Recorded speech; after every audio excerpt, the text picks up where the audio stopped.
Hey gosh, hey everybody. Welcome to another CAF update. Tom wanted to know, when does the movie start? There's always got to be a few trailers or something to delay your beginning to any worthwhile flick. And I hope everybody's turned their cell phones off and silenced all those devices and everything before this thing gets started.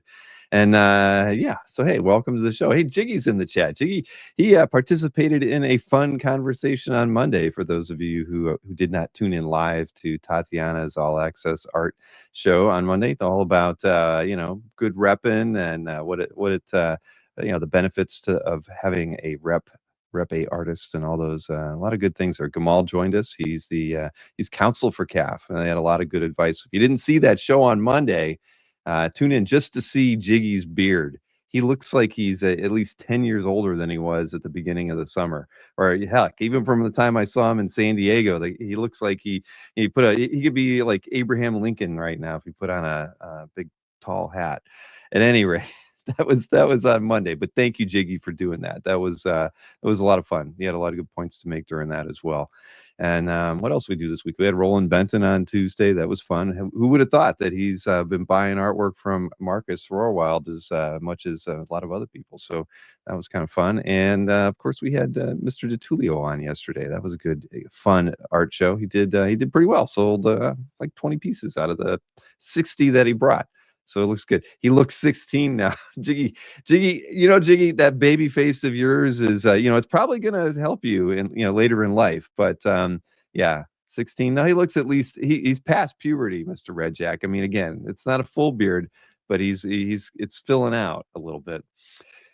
Oh man, but beyond all of that, I had a lot of emails this week. As many people know that a good friend in the community here, Dan Tancredi, passed away late last week after last week's show, and a lot of people were wondering if we were going to do anything on the channel in any way, in any capacity. And so I want to let everybody know that next week we will be having a celebration of Dan's life on the channel. It's something that I'm sure Dan would be appreciative of. He was such a great asset to our community and the hobby at large, and many artists.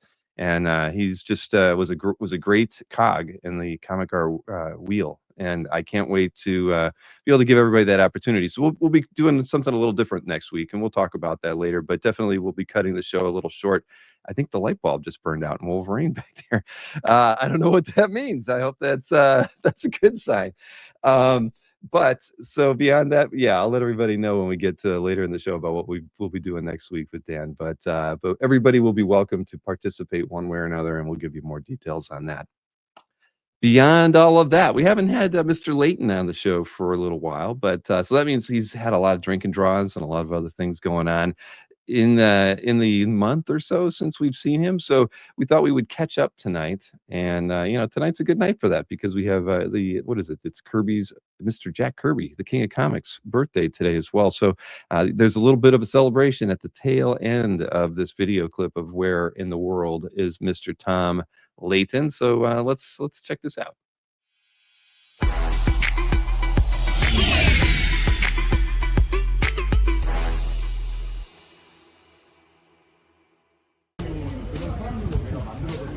Hey Bob, what do we got going on here? Well, this is the first of our 3 weeks that we're going to chronicle our drink and draw up until we show up on the next CAF show live.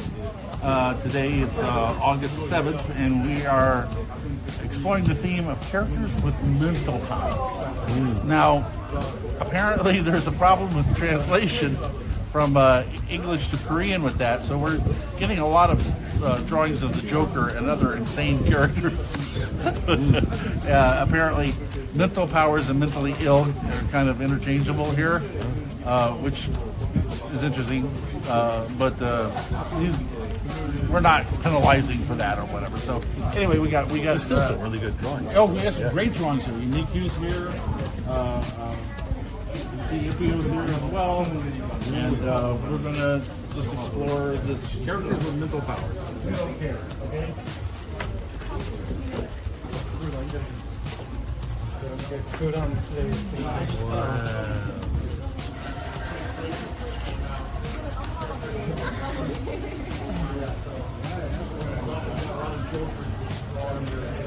사과들도 안 교수님이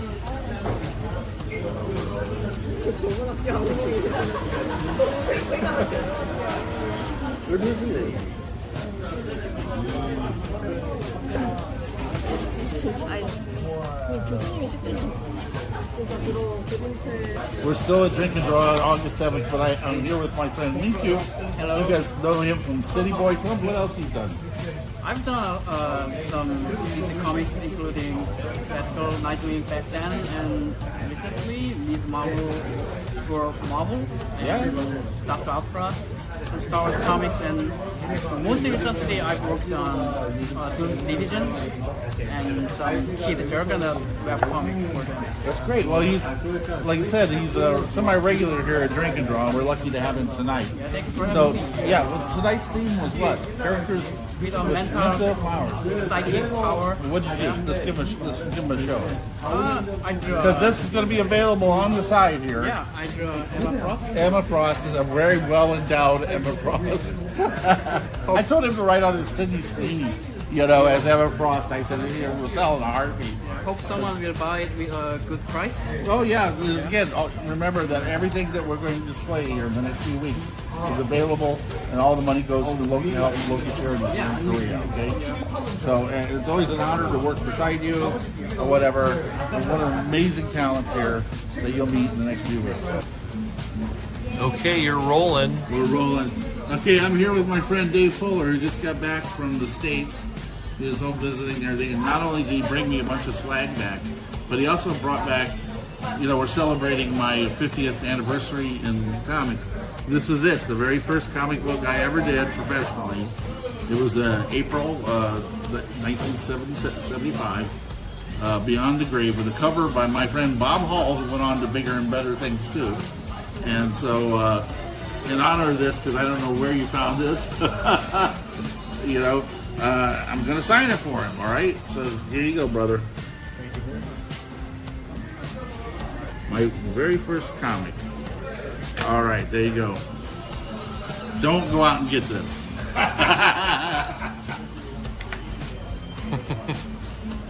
How you doing, guys? It's week 2 of our Drink and Draw extravaganza that we're putting together for you guys. We're going to have Joey's working on the CAF gallery now, right? Yep, I got one thing up today, and I scanned a bunch of stuff, so there'll be more stuff Yeah, so up there later. everything that we're going to do from Drink and Draw from now on that's worthy of being showcased. Anything you think people would. Yeah, it's going to be available on the CAF gallery. So we're going to town here. We're got about 90 minutes left.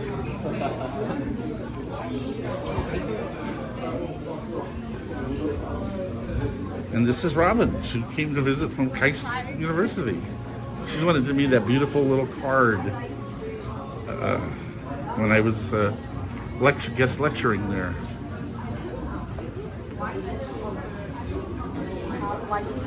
근데 그 테이프 왜 붙이고 계시는 거예요? 어떤 테이프? 팔에 있는 여기. I can't get past your big head. There you go.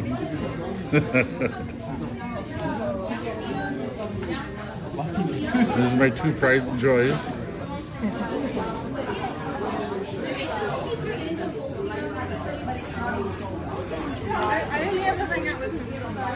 And you remember Lily, our former president? There she goes.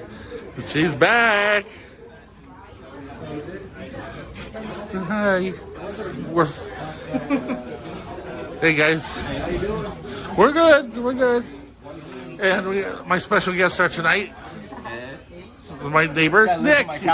Yeah, how about that? This is my football buddy. We watch football together on Tuesdays or whatever. And she's now a believer. How you doing? Yes. Okay. She thought I was a phony. So you guys enjoying yourselves? Of course. They're gaming. They're not drawing tonight, but. Nope. I don't know. The next question would be, did you have $7,000 for it? Joey, while you're here, this is Caitlin's last night here with us. Oh. She's heading back to Hawaii, so we're gonna miss you, girl. You've been a blast to have here with us. You know. The party, I know. So fun. Anyway, please come back. You know, whenever you get a chance. I will. All right, stay in touch with us. You know, everybody's on it, you know, the internet. You can find us on social media. Yep. Expect to see you having a great time back home. Okay. Thanks, and thanks for being here.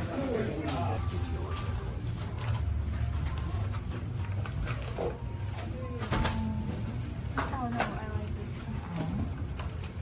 오랜만에 버저프에 가니까 배 뜨거워서 그 네, 사던더라. 카산트라로 바뀌는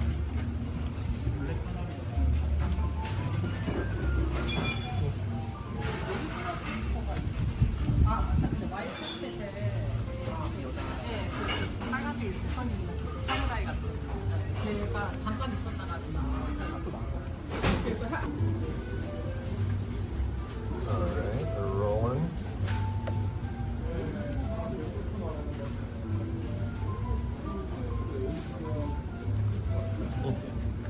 Hey Bob, so what are we doing today? Well, hey Joey, how spontaneous is this? Yeah, this is the last of our drink and draw videos before we do the live show tomorrow. And tonight we're doing a tribute to Jack Kirby's birthday, 108 apparently, right? We had some discussion about it, whether it was 107 or 108. As you know, Koreans have a different way of counting their birthdays, so who the hell knows? Anyway, we're celebrating Jack Kirby, so everyone's doing a tribute to Jack tonight. So, like I said, tomorrow when we're on the show, we're going to unveil the CAF Drink and Draw Gallery, where all the drawings that we do here will be available for sale. They're through the CAF site. So, more as the night goes on. Ooh. Backwards. All right. Yeah. So that's right, Joe. He's not 801 years old. Yeah. There you go. All right. So in honor of Jack Kirby's birthday, we got this birthday cake here with his actual age on it, and he'll be with us, whatever. So guys, in Korean, let's sing Happy Birthday to Jack. Ready? Yeah. In Korean. 생일 축하합니다. 사랑하는 잭 커비 생일 축하합니다.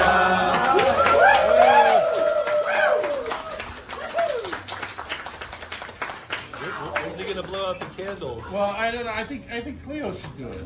Okay. All right. Make a 1, 2, yeah. Yeah, so great. Because listen, none of us would be here tonight doing this if it wasn't for Jack Kirby, you know, and what he's done for the industry. So, yeah, happy birthday, Jack, wherever you are.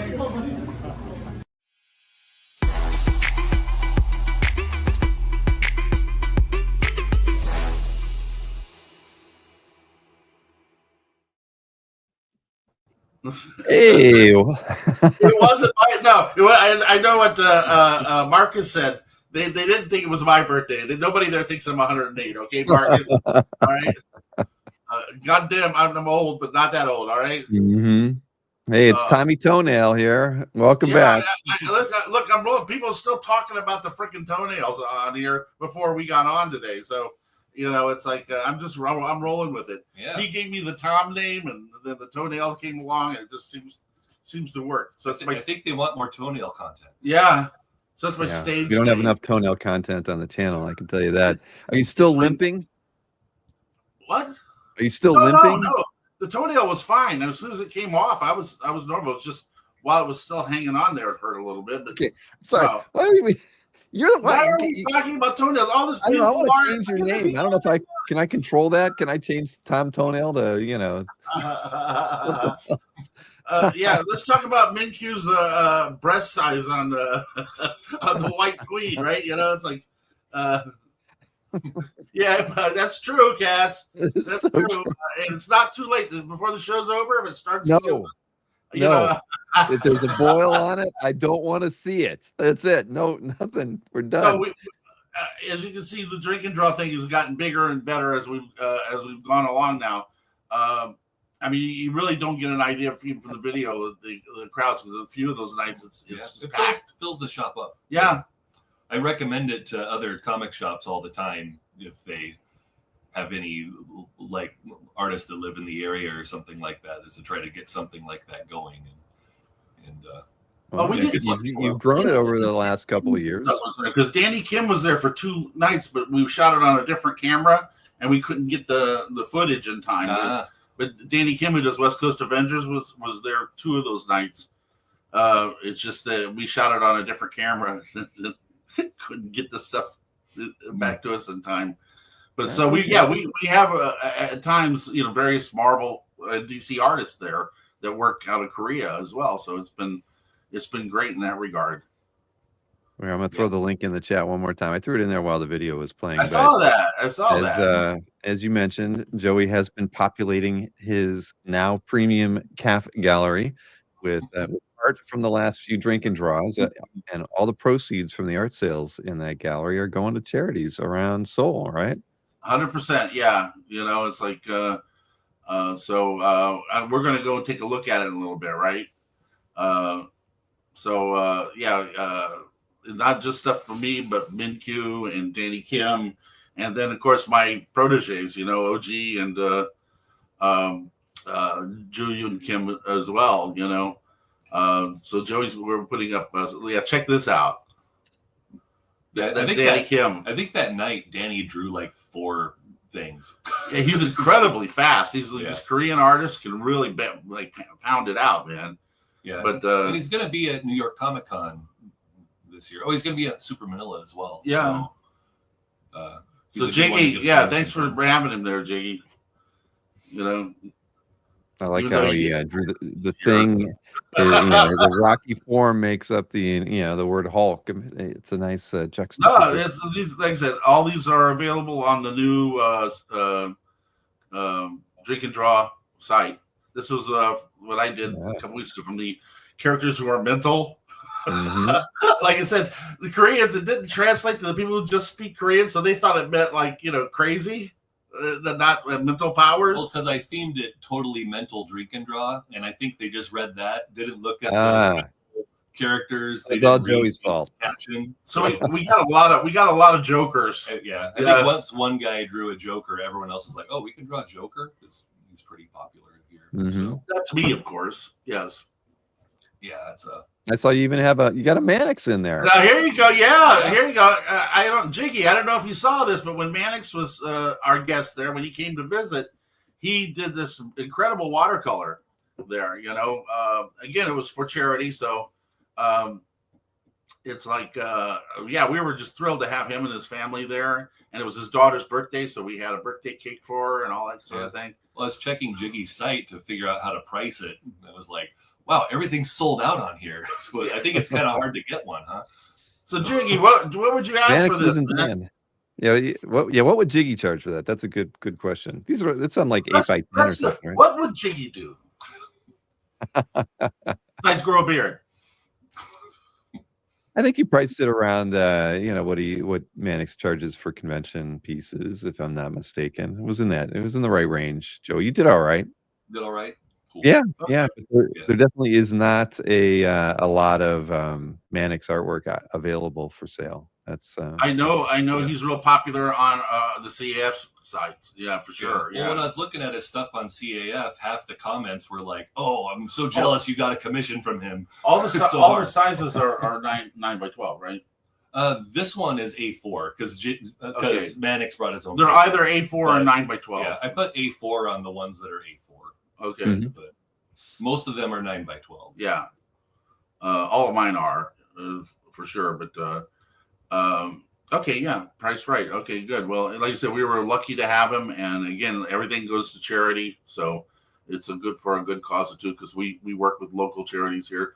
This was characters with disorders.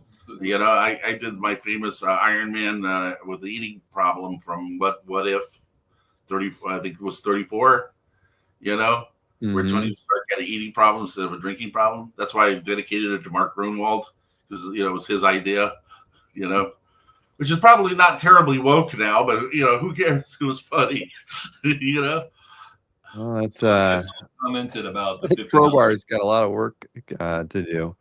Oh, there's I'm there is a trying to. MODOK alert too. You did a Yeah, MODOK in there, probably just to tempt the demon one's really good too. Mr. That's from last. Gambari, right?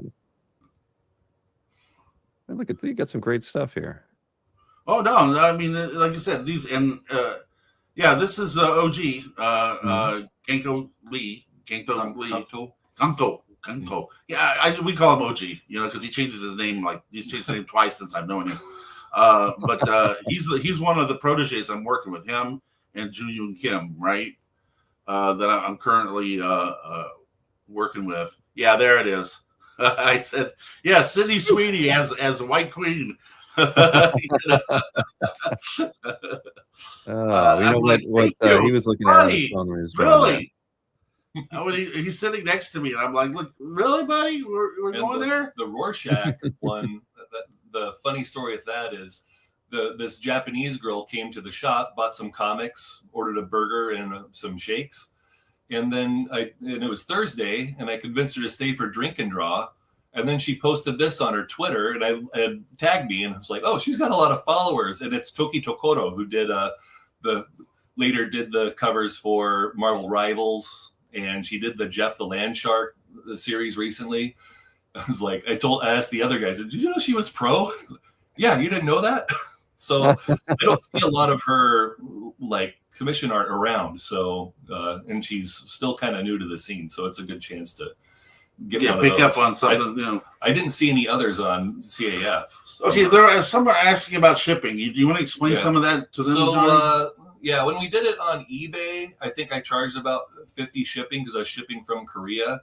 So I'm gonna check if I can find some other shipping solution, and I'll talk with some people today, see what I can do. But part of it is too is like because I work out a thing with Spencer where I send everything to Spencer in one big package, and then he dispenses it out. So if we use some of the funds to pay for the shipping, or you guys pay the shipping thing or whatever, I could probably talk Spencer, since it's for charity, to ship them from the States. Just ship everything to him and then have him dispense them out, because that's what he's been doing with my commissions. This is OG again, Genko, Genko Lee, who will be with us. By the way, we're going to be at Tokyo Con. It looks like in December, and nice. So we're gonna bring Ju Yoon and OG with us. That's he likes drawing girls, if you noticed. Nothing wrong with that. Hey. Oh, he does. Thank you, Kasra. I know in your book, it's definitely true. You drew a few MODOKs for Kaz, right? I've drawn a few for him over the years. Yes, that's for damn sure. Yeah, that's the older ones or whatever.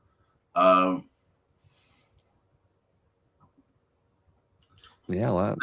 That was for. That was when after Akira Toriyama died, we did a Toriyama memorial drink and draw, and all the Korean artists came. It was a big turnout, and they had.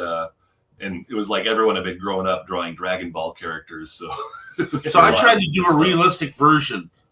Goku, is it right? I tried, so that's why I gave him dreadlocks. That's the only way I could figure his hair would stay like that. We grew up living in the forest, so but I said, well, let me try doing a realistic version of the character rather than Mega, because Mega's not my thing. There was my cat from last night. Put up last night. Oh yeah, that's Ju Yoon's. She did the Demon, a tribute to Jack Kirby. It was one of her favorite Jack Kirby characters. OG did a really cute Mr. Miracle. I love the way he painted the chainmail on the legs. It's terrific. I mean, it's very silly, but it's cute. I really like it. But yeah, we have a lot of good up and coming artists. Oh, I love this. Show the Batman there that Ju Yoon did. Yeah, we did a Stone Age characters. I love that. I absolutely love Stone Age Batman, man. That is interesting. I don't think I've seen that kind of take on Batman before. No, we get some funny stuff, and that's what I'm saying. But all this stuff will be up on the site and available. Like I said, and remember, you guys. Again, I'm going to reiterate here. We work with local community centers here to help the elderly, to help single mothers, to work with flood victims or fire victims, even animal shelters. So it all, depending on what season it is and what's really in need, it all goes to a good cause, 100%. Let's see what else we got. A few other And I'll things. just put my toenail on there when it comes down to it. If I can Which find one? it. My toenail. I'll try to Oh, find my no. Put that in the gallery. Yeah, but I'll do a I'll picture. make How about I do a toenail. picture of my toenail? How's that? Seeing it once is enough. I'll put a bat symbol on it. You can make that your avatar. And yeah. No, just don't do it, Bob. Do we have some more? Do we have some more Danny Kim on there? Because There's a couple. There's 2 or 3. because Danny Kim is that's Joanne. That's June, yeah. Yeah. Oh, Joanne to an American audience, but her actual name is June. Yeah, she did the X-Men baseball one. She's a total Paul Smith X-Men freak. I was going to say there's a bit of Paul Smith in that. Yeah, you see Paul. No, she's totally influenced. She worships Paul Smith. And I actually wrote Paul. I tried to get him to take a look at her stuff, and he's so reclusive. It's really hard to for him to get around. Bob, if you need help expediting shipping in the States, let me know. Oh, Anthony, how you doing, man? Okay. I have a capacity to get out over 100 a day. Wow, Anthony Snyder can help us out there. Well, listen, I'll put Joey in touch with you, Anthony, after we get off here. Okay, you can talk to him about that.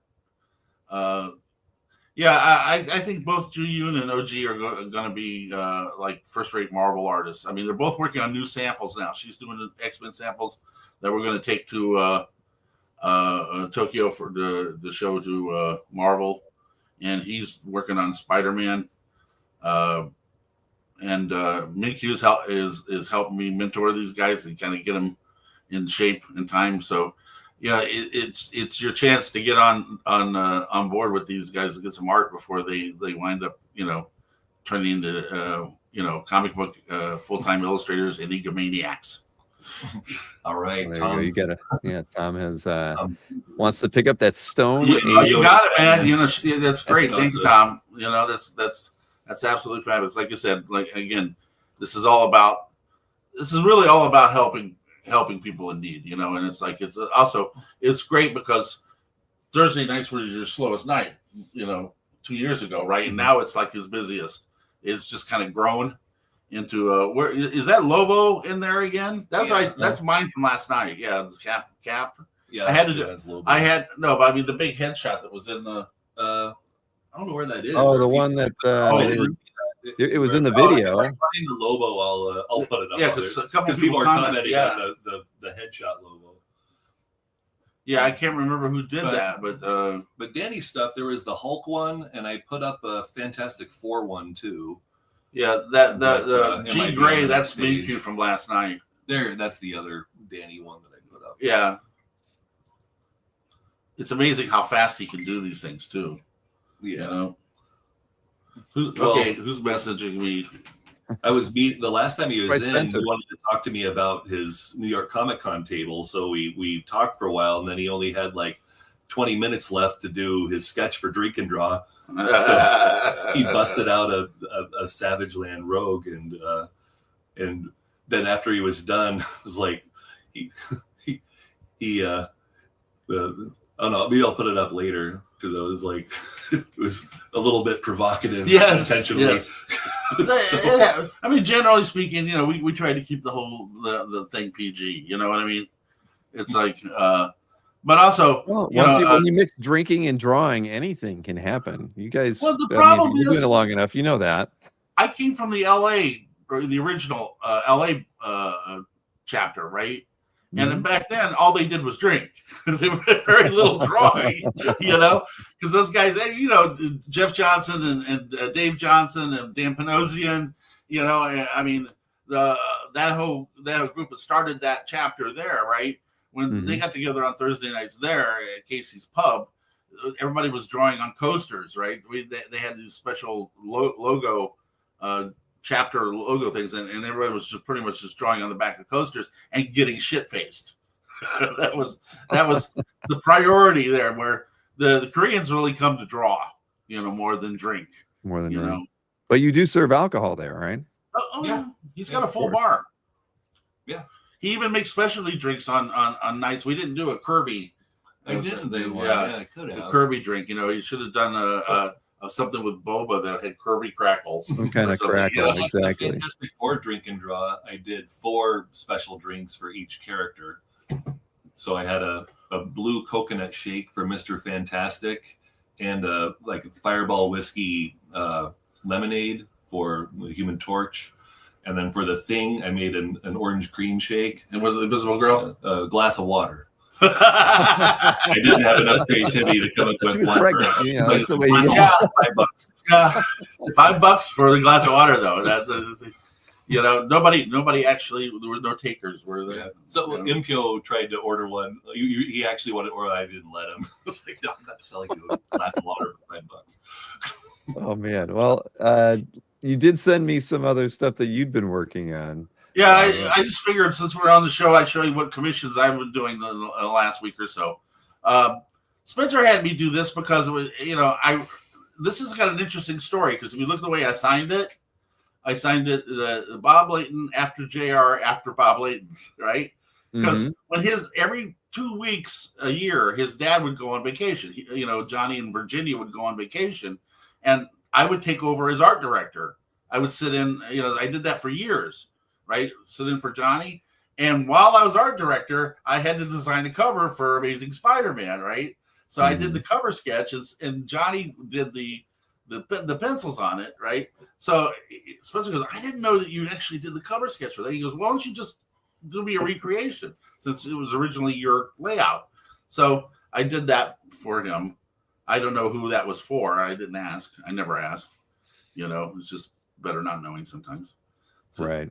So did you hold on to that prelim? The prelims are kind of valuable. No. I just found it online. Somebody had it, but I filed it away in one of my folders. But no, because usually you give the prelim to the, you make a Xerox of it, and you give the actual pencil drawing to the artist or whatever. So God knows what happens to it. They generally turn up. But anyway, yeah, this was originally my layout for that John Romita worked off of. John Romita Jr. worked off of. And anyway, so yeah, that's what Spencer. It's available through Spence. I'm sure most of these things he's just putting up for sale. I do them and send them. So just does Spencer ever make a suggestion where you just say, no, I'm not doing that one? Yeah, sure, all the time. Why, do you think I'll just do anything, man? Every time we show one of these, you always say, Spencer told me to do this. So I started thinking that maybe everything Spencer tells you to do, you do.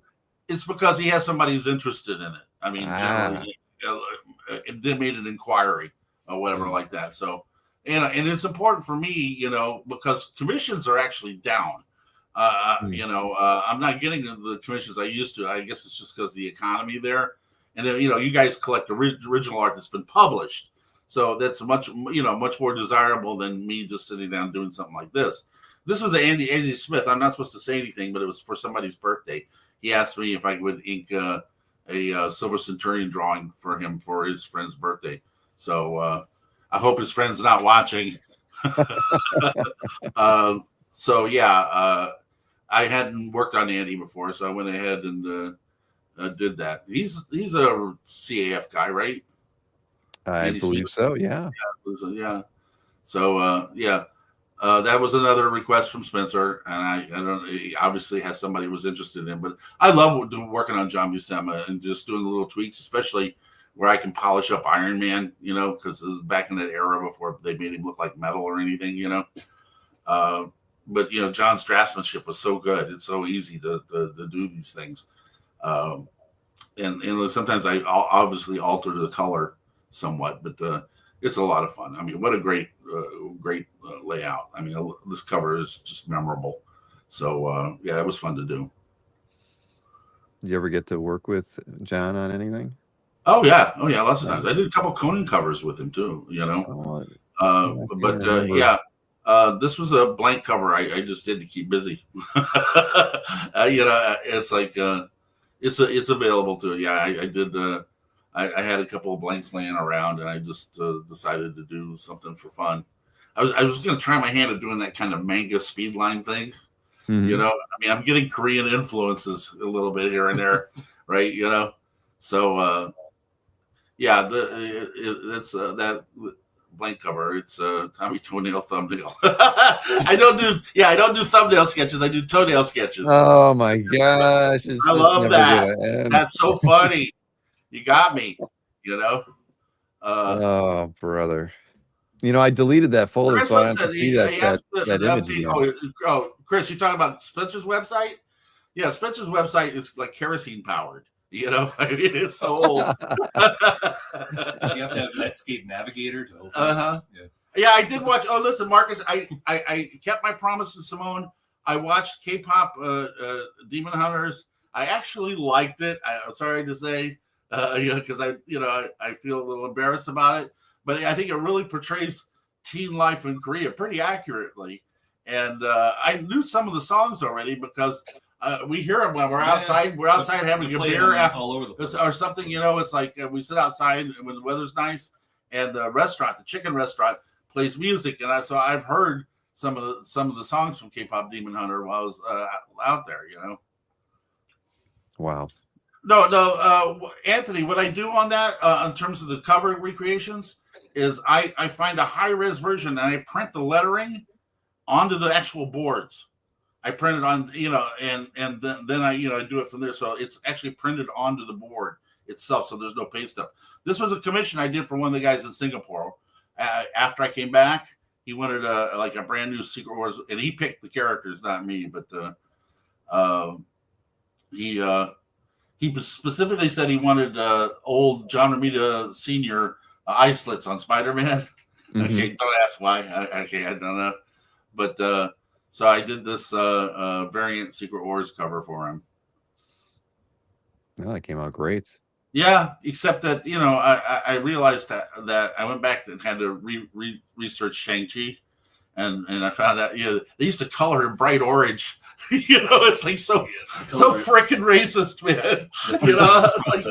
Oh yeah, I know. But he was like, I mean, I looked at some of the early stuff, and he was like bright orange, man. It's like really. Thank you, B plus G. Thank you, Mark. Mark, that was for you, wasn't it? What? No. I did a couple for Mark before I went down. Yeah, to Singapore, I believe. You've drawn Galactus a few times, so I'm doing it with my eyes shut, man. That's crazy. I mean, I can draw that armor from memory, which really sucks. Yeah. It's like do you get asked to draw Hercules a lot? Not as much as it used to. I think because like I said, that audience is dying out. Whatever. I don't get as many Herc requests as I used to. That's for sure. Mm-hmm. So yeah, that one I just did for fun because every so often I do a Silver Centurion because I know somebody will buy it. Spencer's holding onto this right now, so yeah, it's for sale.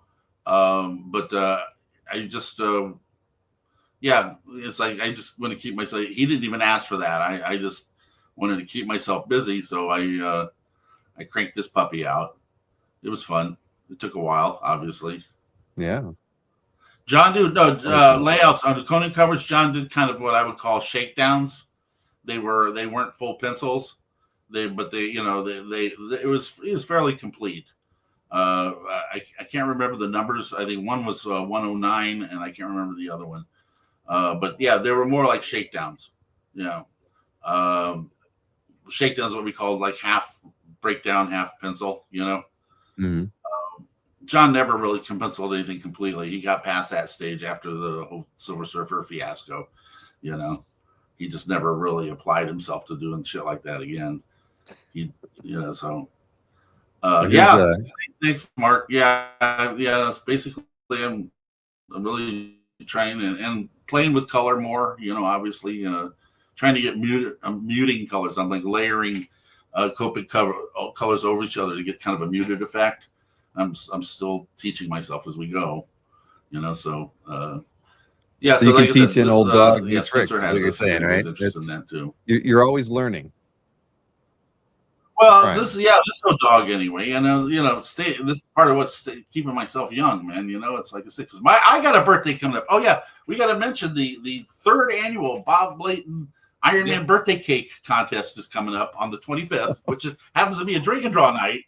So we've had incredible entries. So we're definitely going to do some video for that. All right, because we get some incredible cakes. Some of the cakes are, and there's more cakes every year. So. Yeah. But the idea is the best Iron Man or Bob Layton design for cake wins. They win a prize. It's going to be a page of art from me, and some free comics from Joey. So we had 9 or 10 entries. Yeah, there's quite a few. We didn't even get through all the cakes. So what's really great is we get to eat the contestants afterwards. So it's great fun. So that's coming up on the 25th. Did you try the Kirby cake? Yeah, it was fine. It was just from local. Korean cakes are really weird because they're more like fruit tarts than they are cakes. Yeah, it's harder to find like the really rich chocolate kind of. Yeah, they really go for the kind of like foofy, white cake with lots of fruit on it and stuff, and it is sickeningly sweet. So, but yeah, I need a porkgasm cake really bad, Marcus. Yeah. But I want to tell a story about this because I posted this. I was going through my files and I don't know if you remember, some of you guys will. I was doing covers for IDW for ROM, right? And that's why when I posted this, I said only Chris Rawl will remember this.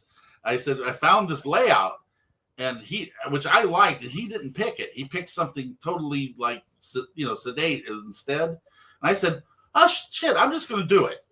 So I had the layout already. So I did this ROM cover. Since it went back to Marvel, I put the Marvel stuff on it. And I went back to the Marvel design because I didn't like the IDW revamp of ROM. I like the old version better because I had done a bunch of ROMs with Ditko when I was at Marvel.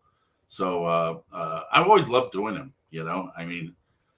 Probably the best toy adaptation ever. So yeah, this was an actual layout I did for IDW that never got used. So I decided to do it. So there you go. It's beautiful.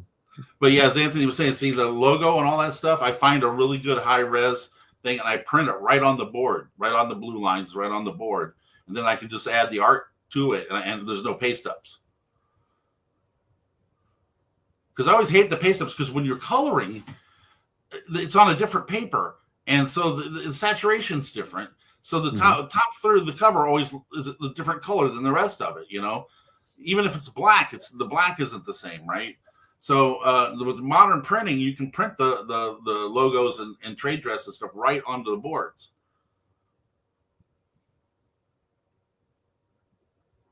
Hey, this I did because this week I'm doing Jack Kirby week on my social media. So I'm celebrating. This is my absolute favorite Jack Kirby cover of all time. All right. I said, well, I used 2 red Copic markers, used them up to do this, But when I was a kid, I remember this stark red cover, and I'm like, it just blew me away, that it looks so menacing and it just shows what you can do. Yeah, with exactly, Marcus, with a monochromatic design, if the image is powerful, and it was. I was blown away by it when I was a kid. So it's always stuck in my mind. This was my favorite Jack Kirby cover. I think he was at the peak of his draftsmanship too, because he was, really drawing, characters. He hadn't gone to Sausage Fingers yet, yeah, it was like absolutely. So I did it as a tribute for his birthday. I posted it yesterday. So yeah, it's definitely one of my absolute favorite of all time, not the favorite. And God knows he's done enough of them, right? That's true. Would you put him in the top 5 of your if you had a list of top 5 X-Men artists, would Kirby be in it? Yeah, you have to be. Because I mean, he's kind of kicked the ball. You know, I mean, it's like talking about football players. Okay. By the way, guys, you know the Cowboys traded. If you haven't seen the news yet, the Cowboys is the dumbest trade in history. Okay. I won't spoil it for you. So anyway, yeah, you got to include Kirby. It's just like old football players. You can't. The stats aren't the same. But God knows that if they didn't contribute to the game in a way that made it, you know, a better game, right? Well, Kirby is that way. He's the leather helmet X-Men artist, right? You gotta include him. Yeah, and he was the co-creator. Thank you, Anthony. Yeah. He was like my number 7 when I was asked about top artists. So how can you exclude the guy who co-created the friggin' franchise? This whole thing is I feel completed now. I've been righted by Bob Layton that I was wrong. Well, I think there's some validity to my argument, Bill. Well, everybody said because he was there at the beginning. I just no, but look at this cover. I mean, this come on, cover's incredible. This cover's incredible. Yeah. But for me, not a lot of the other stuff didn't feel like his strongest stuff. But this cover, absolutely awesome. And I love issue 10 with Chris. Thanks, man. Thanks. Chris wants to give me a hug. Was it Chris arguing that he should be in the top 5? Lots of people argue that Kirby should be in the top 5, but it's all it's all preference, right? I mean, I had Byrne and Cockrum and Smith. Remote entries for the cake contest. What? If someone wants to ship a cake over? No, I'm just saying. Was he send a picture? Does that count? We could do a separate picture one. Yeah, somebody wants to enter the contest, they can get a free page of art. If they could send us a picture of an actual legitimate, them holding a legitimate Iron Man cake that they made. Well, there you go. Anthony's going to tell Sharon about it right now, and his wife. All right. So we can add that category, the remote winner this year. The virtual. This is the third annual. I mean, it's been great the last 2 years. So. Hard to believe that. Yeah, we're going into my 3rd year here. This was another one I did just for funsies because I posted an EXO on my Friday flashback thing and realized, God, somebody just said something. Wow, I wish you'd go back to drawing EXO or something. And I said, well, I haven't drawn him in a while, so I had the sketch cover, so I did this. Which is you got to keep those one of EXO fans the happy. highlights of my career was able to, even though Exos got off to a really tough start, it wound up being our flagship book at Valiant. So that was fraught with difficulties. But anyway, so I always loved drawing them. Conan in a can, you can't beat that, man. So that's how I spent my week. I say that is the last image. Yeah, that's how I spent my week, Bill. But like I said, if I don't have commissions and stuff, which have slowed down considerably, since money got tighter. But I keep doing stuff, because I'm so afraid that one day I'm going to wake up and I'm going to lose my facilities. I've seen it happen to guys before where they you don't look like you're losing. You've lost a step in any way. You just keep knocking. Well, that's right. But I'm saying this because I'm staying vigilant and I'm keeping myself at the drawing board. Even if you guys don't want anything, it's like I'm going to keep doing stuff. I mean, I can't go back to doing comics. It's just too much of a mess. I couldn't deal with it. But at least with doing commissions, I can take my time and have fun, and I'm enjoying what I draw. So it's great. Plus, like I said, I have drink and draw and the teaching there. And Kimchi keeps Bob going. That's for damn sure, man. So absolutely. So yeah, we have the cake contest coming up on my birthday, the 25th of September. Yeah, remote entries are now available. Let's even talk to family about making something. It probably won't be as awesome as others, but we might try something. Oh, I want to announce that I will be my next Where in the World is Bob Layton? Well, we'll probably do my birthday, right? You know, just Gotta with do a that. little, yeah, okay. Because you guys want to see the cakes, right? Of course. Of course.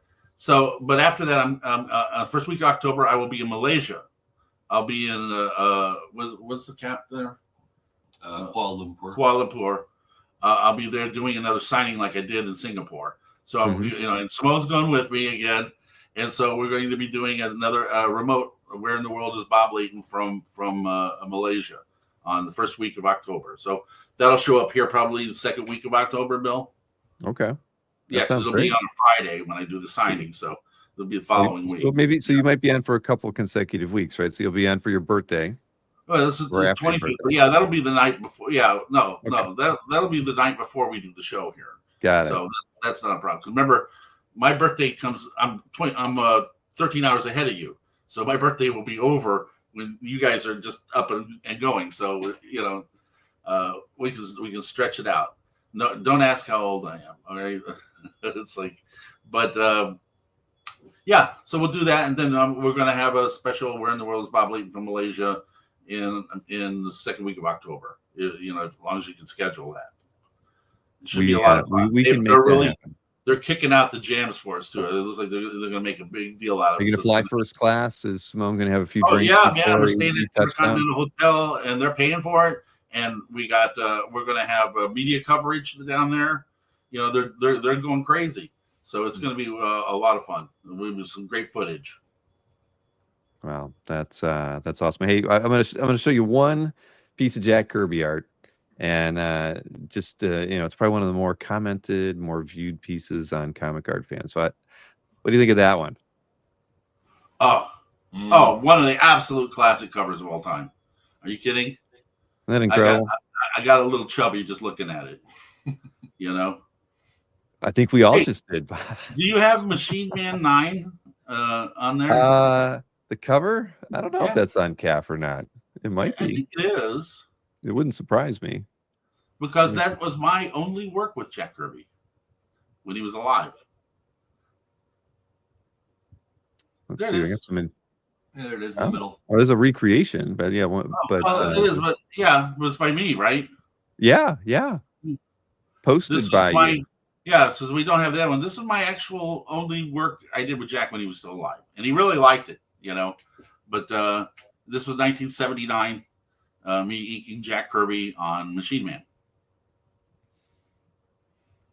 Yeah. What were you thinking when you were inking that one? Scared out of my fucking mind. I mean, think about it. I mean, I'm still in my 20s, right? And I'm inking the King, man. You know, and you know, Wally Wood, because I came from Wally Wood's studio, right? And Woody had a sort of laissez-faire attitude about Kirby. He was like, yeah, he's a great storyteller, but you know, he can't draw for shit. You know, and Woody, I'm like, what?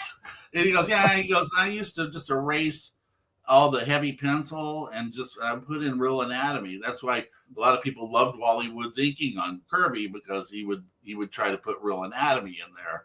But he would usually rate, because Kirby bore down so hard with his pencil on the paper, it left an impression. And Woody would just take a kneaded eraser to it and ink the impression. You know? Yeah. You know, and it's like, so, you know, I hear all these stories. Yeah. But Woody was like, yeah, I love that. Yeah, he's a great storyteller, but he can't draw for shit. I'm like, what? Wow.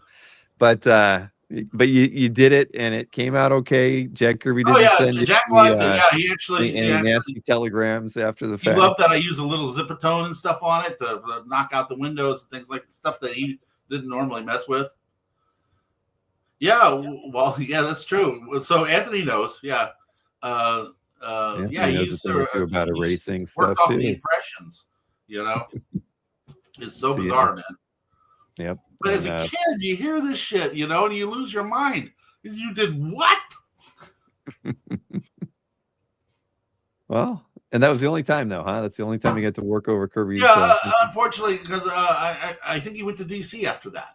and Right. I was on contract at Marvel, so that was my one and only chance. Now I've inked plenty, as you know. If you go check my CAF gallery, whenever I Mhm. find a really cool Kirby drawing, I ink the thing because I love inking Kirby and doing exactly kind of what Woody did was put real anatomy. Yeah, look at the Doctor Doom there.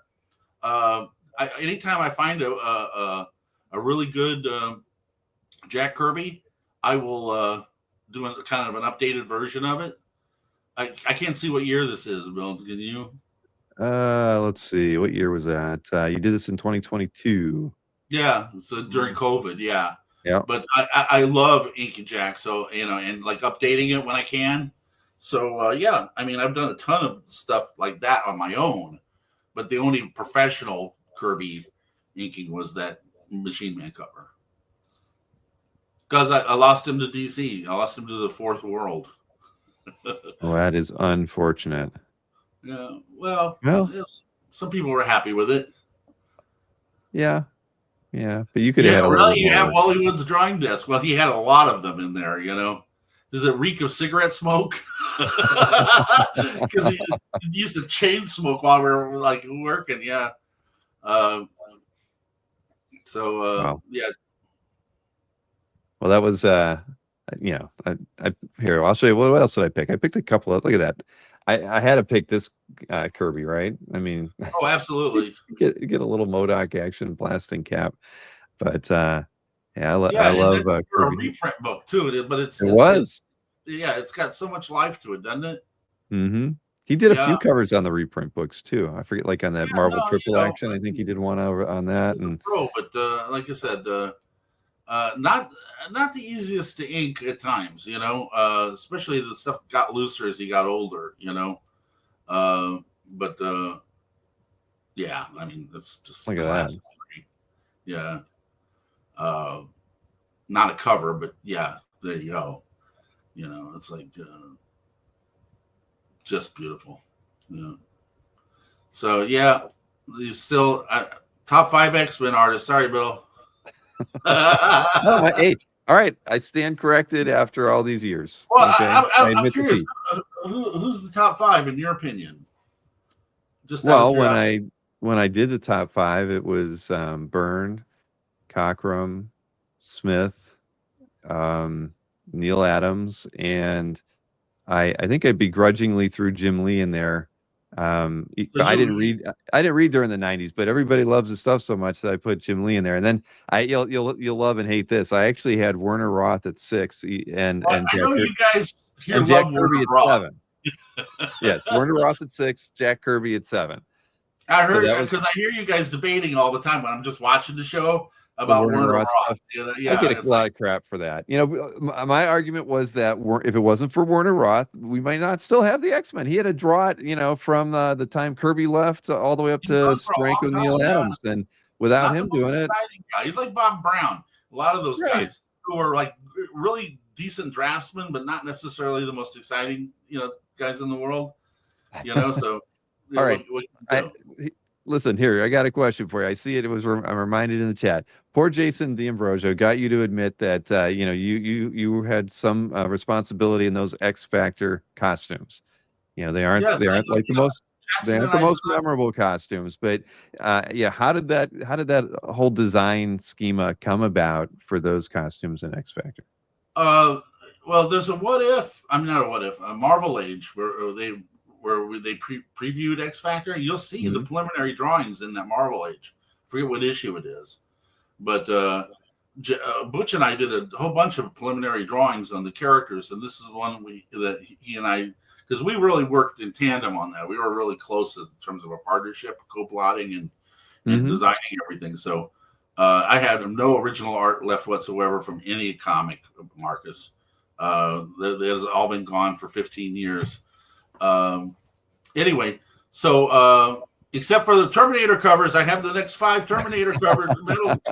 By the way, not to change the subject, but Alex Sinclair turned in the coloring to issue 3, and it's just it's really cool. It's mind blowing. I mean, it's just like the best of the bunch so far. I can't show it to you. Nikki won't let me show it to you. So When I get permission, I'll It's send the them background on his phone. So if you sneak over here and look over, But what was the question again? I don't, Jason was Oh, X very, Factor. yeah, X Factor. No, they were designed by the two of us. That's what we finally Mhm. came up with the X band that kind of went through the whole thing. Like, because do you guys hate it? I think I said they weren't the best, but I'm not. Now I got you on camera, and I just said that. So I listen. There's nothing. I I have no fond memories of X Factor at all. All right? Right. That's why I walked off the book after issue 5. You know, it was. I remember.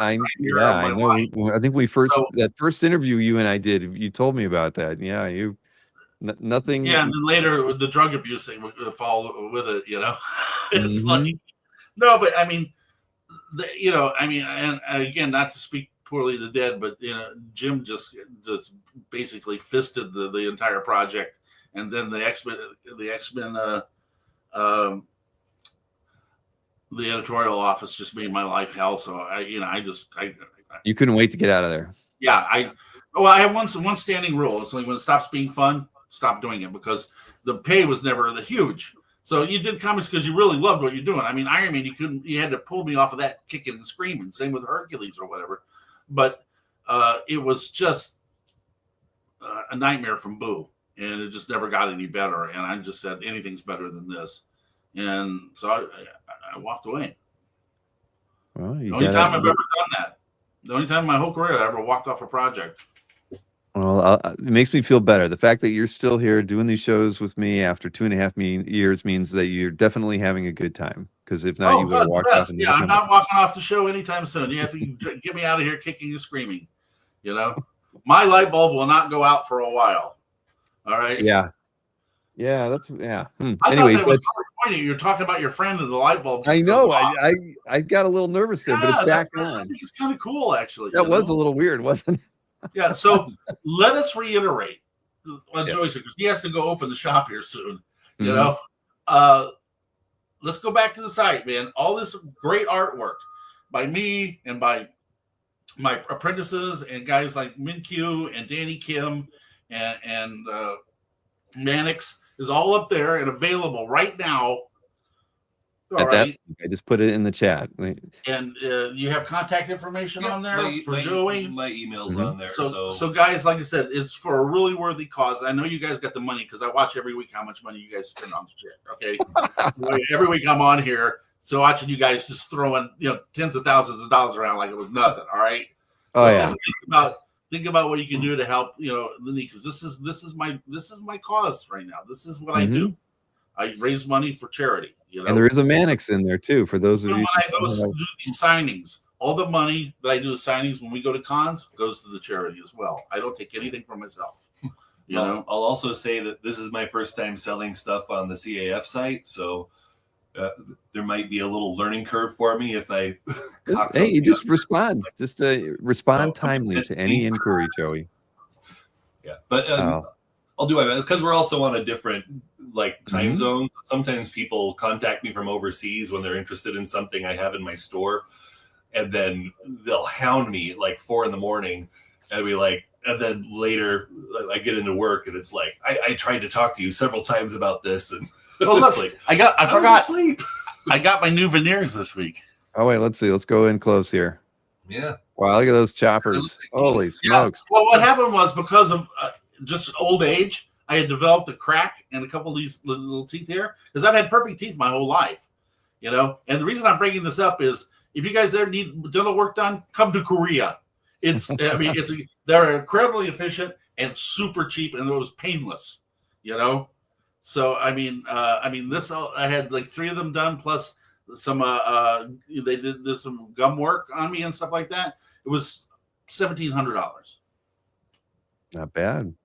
Oh wow! Yeah, yeah, that'd be a little bit more than that here in the States. Yeah, if it's worth the trip, come to and get some Korean dentistry because bring some comics to Seoul and you can get Bob to sign them. Just not what was that first one? Ghost Stories.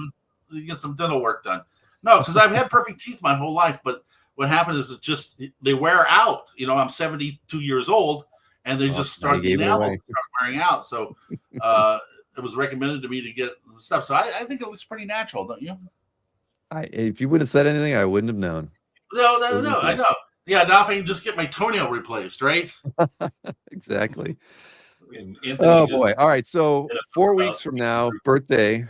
I guess 73. Now that since you're throwing your age around. No, I will be 72. You will be 72. Yeah, Okay. okay, I'm 71 and a half. All right, so no, I mean it's 3 weeks away. So I'm going to be 72 in 3 weeks. Yeah. All right. Well, So, you'll be. I can guarantee you will be getting some virtual cakes. So I think that's been great. And there will be virtual art available for winners. No, I will. Look, if you guys have legitimate entries where you're holding the cake and it's not a doctored photo, we will consider that an entry. No photoshopped cakes, right? Yeah, It's no got to Photoshop be a true cakes, creation. Well, I somewhere in my storage, I have a birthday cake, an Iron Man birthday cake. And the reason I had this idea, the first one, that Barry Windsor-Smith did. He designed an Iron Man birthday cake. He did a drawing of art and had the person at the bakery shop copy it. It was an Iron Man head and a happy birthday by Barry Windsor-Smith, right? I still have that somewhere, but I said, it was like really one of the best times when I was at Valiant that he comes in with this birthday cake. He brings it all the way from Woodstock, and it's like they had made. It was like awesome, and they kind of gave you the idea for us to do like the birthday cake contest. So you have this in a storage locker somewhere? What's that? Is that in a storage facility somewhere? It's in my storage locker back in Florida. So let's hope the hurricane season's mild. But whenever you and I hope it's an air-conditioned unit too. Thanks, Josh. Yeah. Say hi to Sherry. I just figured I'd bring this up because Korean dentistry, another experience I had, because where in the world was Bob Layton? I was sitting in a dentist chair, in Korea, and I got to tell you, it wasn't bad. It was inexpensive. They did a great job. It looks pretty natural, and because again, I had nightmares about that because I've had my perfect teeth my whole life, never a cavity my whole life. And very fortunate man like that, and then suddenly I get old and I have to do this shit. But Joey went with me too, so he was my translator, and kept my spirits up because it was a little freaky when they started filing my teeth down. Well, I'm glad Joey was there to keep you company, keep you safe. Yeah, I had some work done the same day. Well, why not? I mean, they probably had adjoining chairs for you both. Yeah, how many? Yeah. Like a twofer. A little simpler, so I was. Hey, if I can tear my own toenail off, I can deal with this. On that note, well, I've queued up your porkgasm video. We'll play that on your way out. How's that? Oh, I love that. I haven't even seen this one in a couple of years, but I did find it. You definitely want that. Thank you, Kasra. We appreciate that. Bill, so I'll see you in 3 weeks. Yes, 3 weeks. Short birthday cake celebration. Yes, and it's a reminder to everybody who wants to bake a cake for Bob. You got to bake it, and how are they going to email it to you, Bob? How did you want? Well, they just they can send it to me. I guess. It's like that's my that's everybody. Everybody on here knows that because they've all contacted me one time. That's right. Bob@boblayton.com. That's my email. Easiest email out there. Easy, and just send me the photo. Or you can send it to Joey, info@DysonComicsCafe.com, right? Yep. Mm-hmm. The email is also on all the. You can send the photo to either place to enter the contest. Okay. All entries have to be in before September 25th. All right. There's an entry deadline. But yeah, there'll be. I'll remind everybody about it in the lead up to it. There'll be free art. Yeah, there'll be free art. The virtual winner as well as the on-site winner. Okay. Perfect. All right. Great seeing you both. And here, I'm going to play the porkgasm, and then you'll be out the door. But here we go. So much fun. Yeah.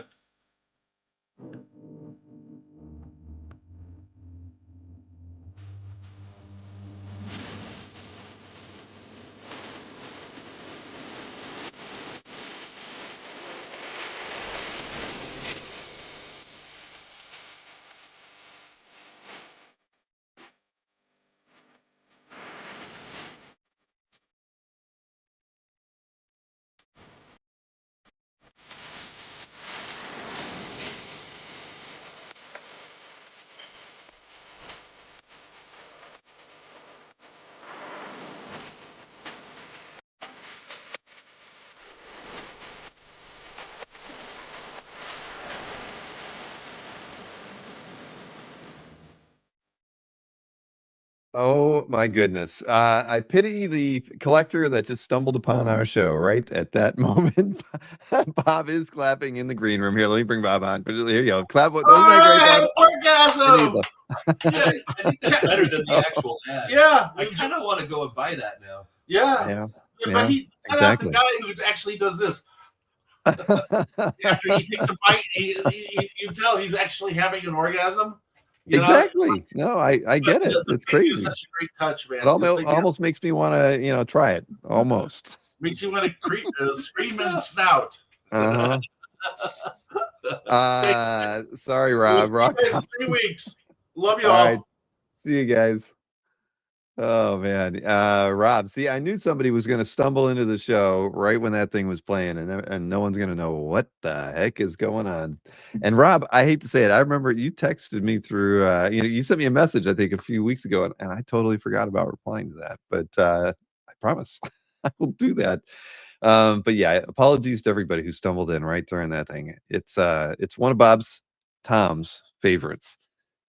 Oh man. All right. So on with the rest of the show. We have it's a light show tonight. I actually don't have a whole lot more to do before we bring Mr. Snorik on. But I did get a package of art from Dexter Vines. Dexter is going to do a show with me in the following Saturday.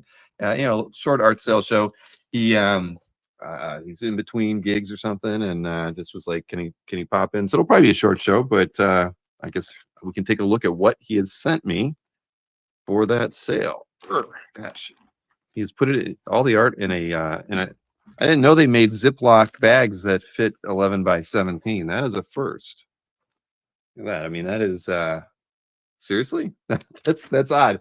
But I do have to say that I'm grateful. When I went and picked up the package from my front stoop, I thought somebody was returning one of my packages, and in fact they were, because Dexter decided to reuse the packaging that I mail all of the artwork out of here from Cafe HQ.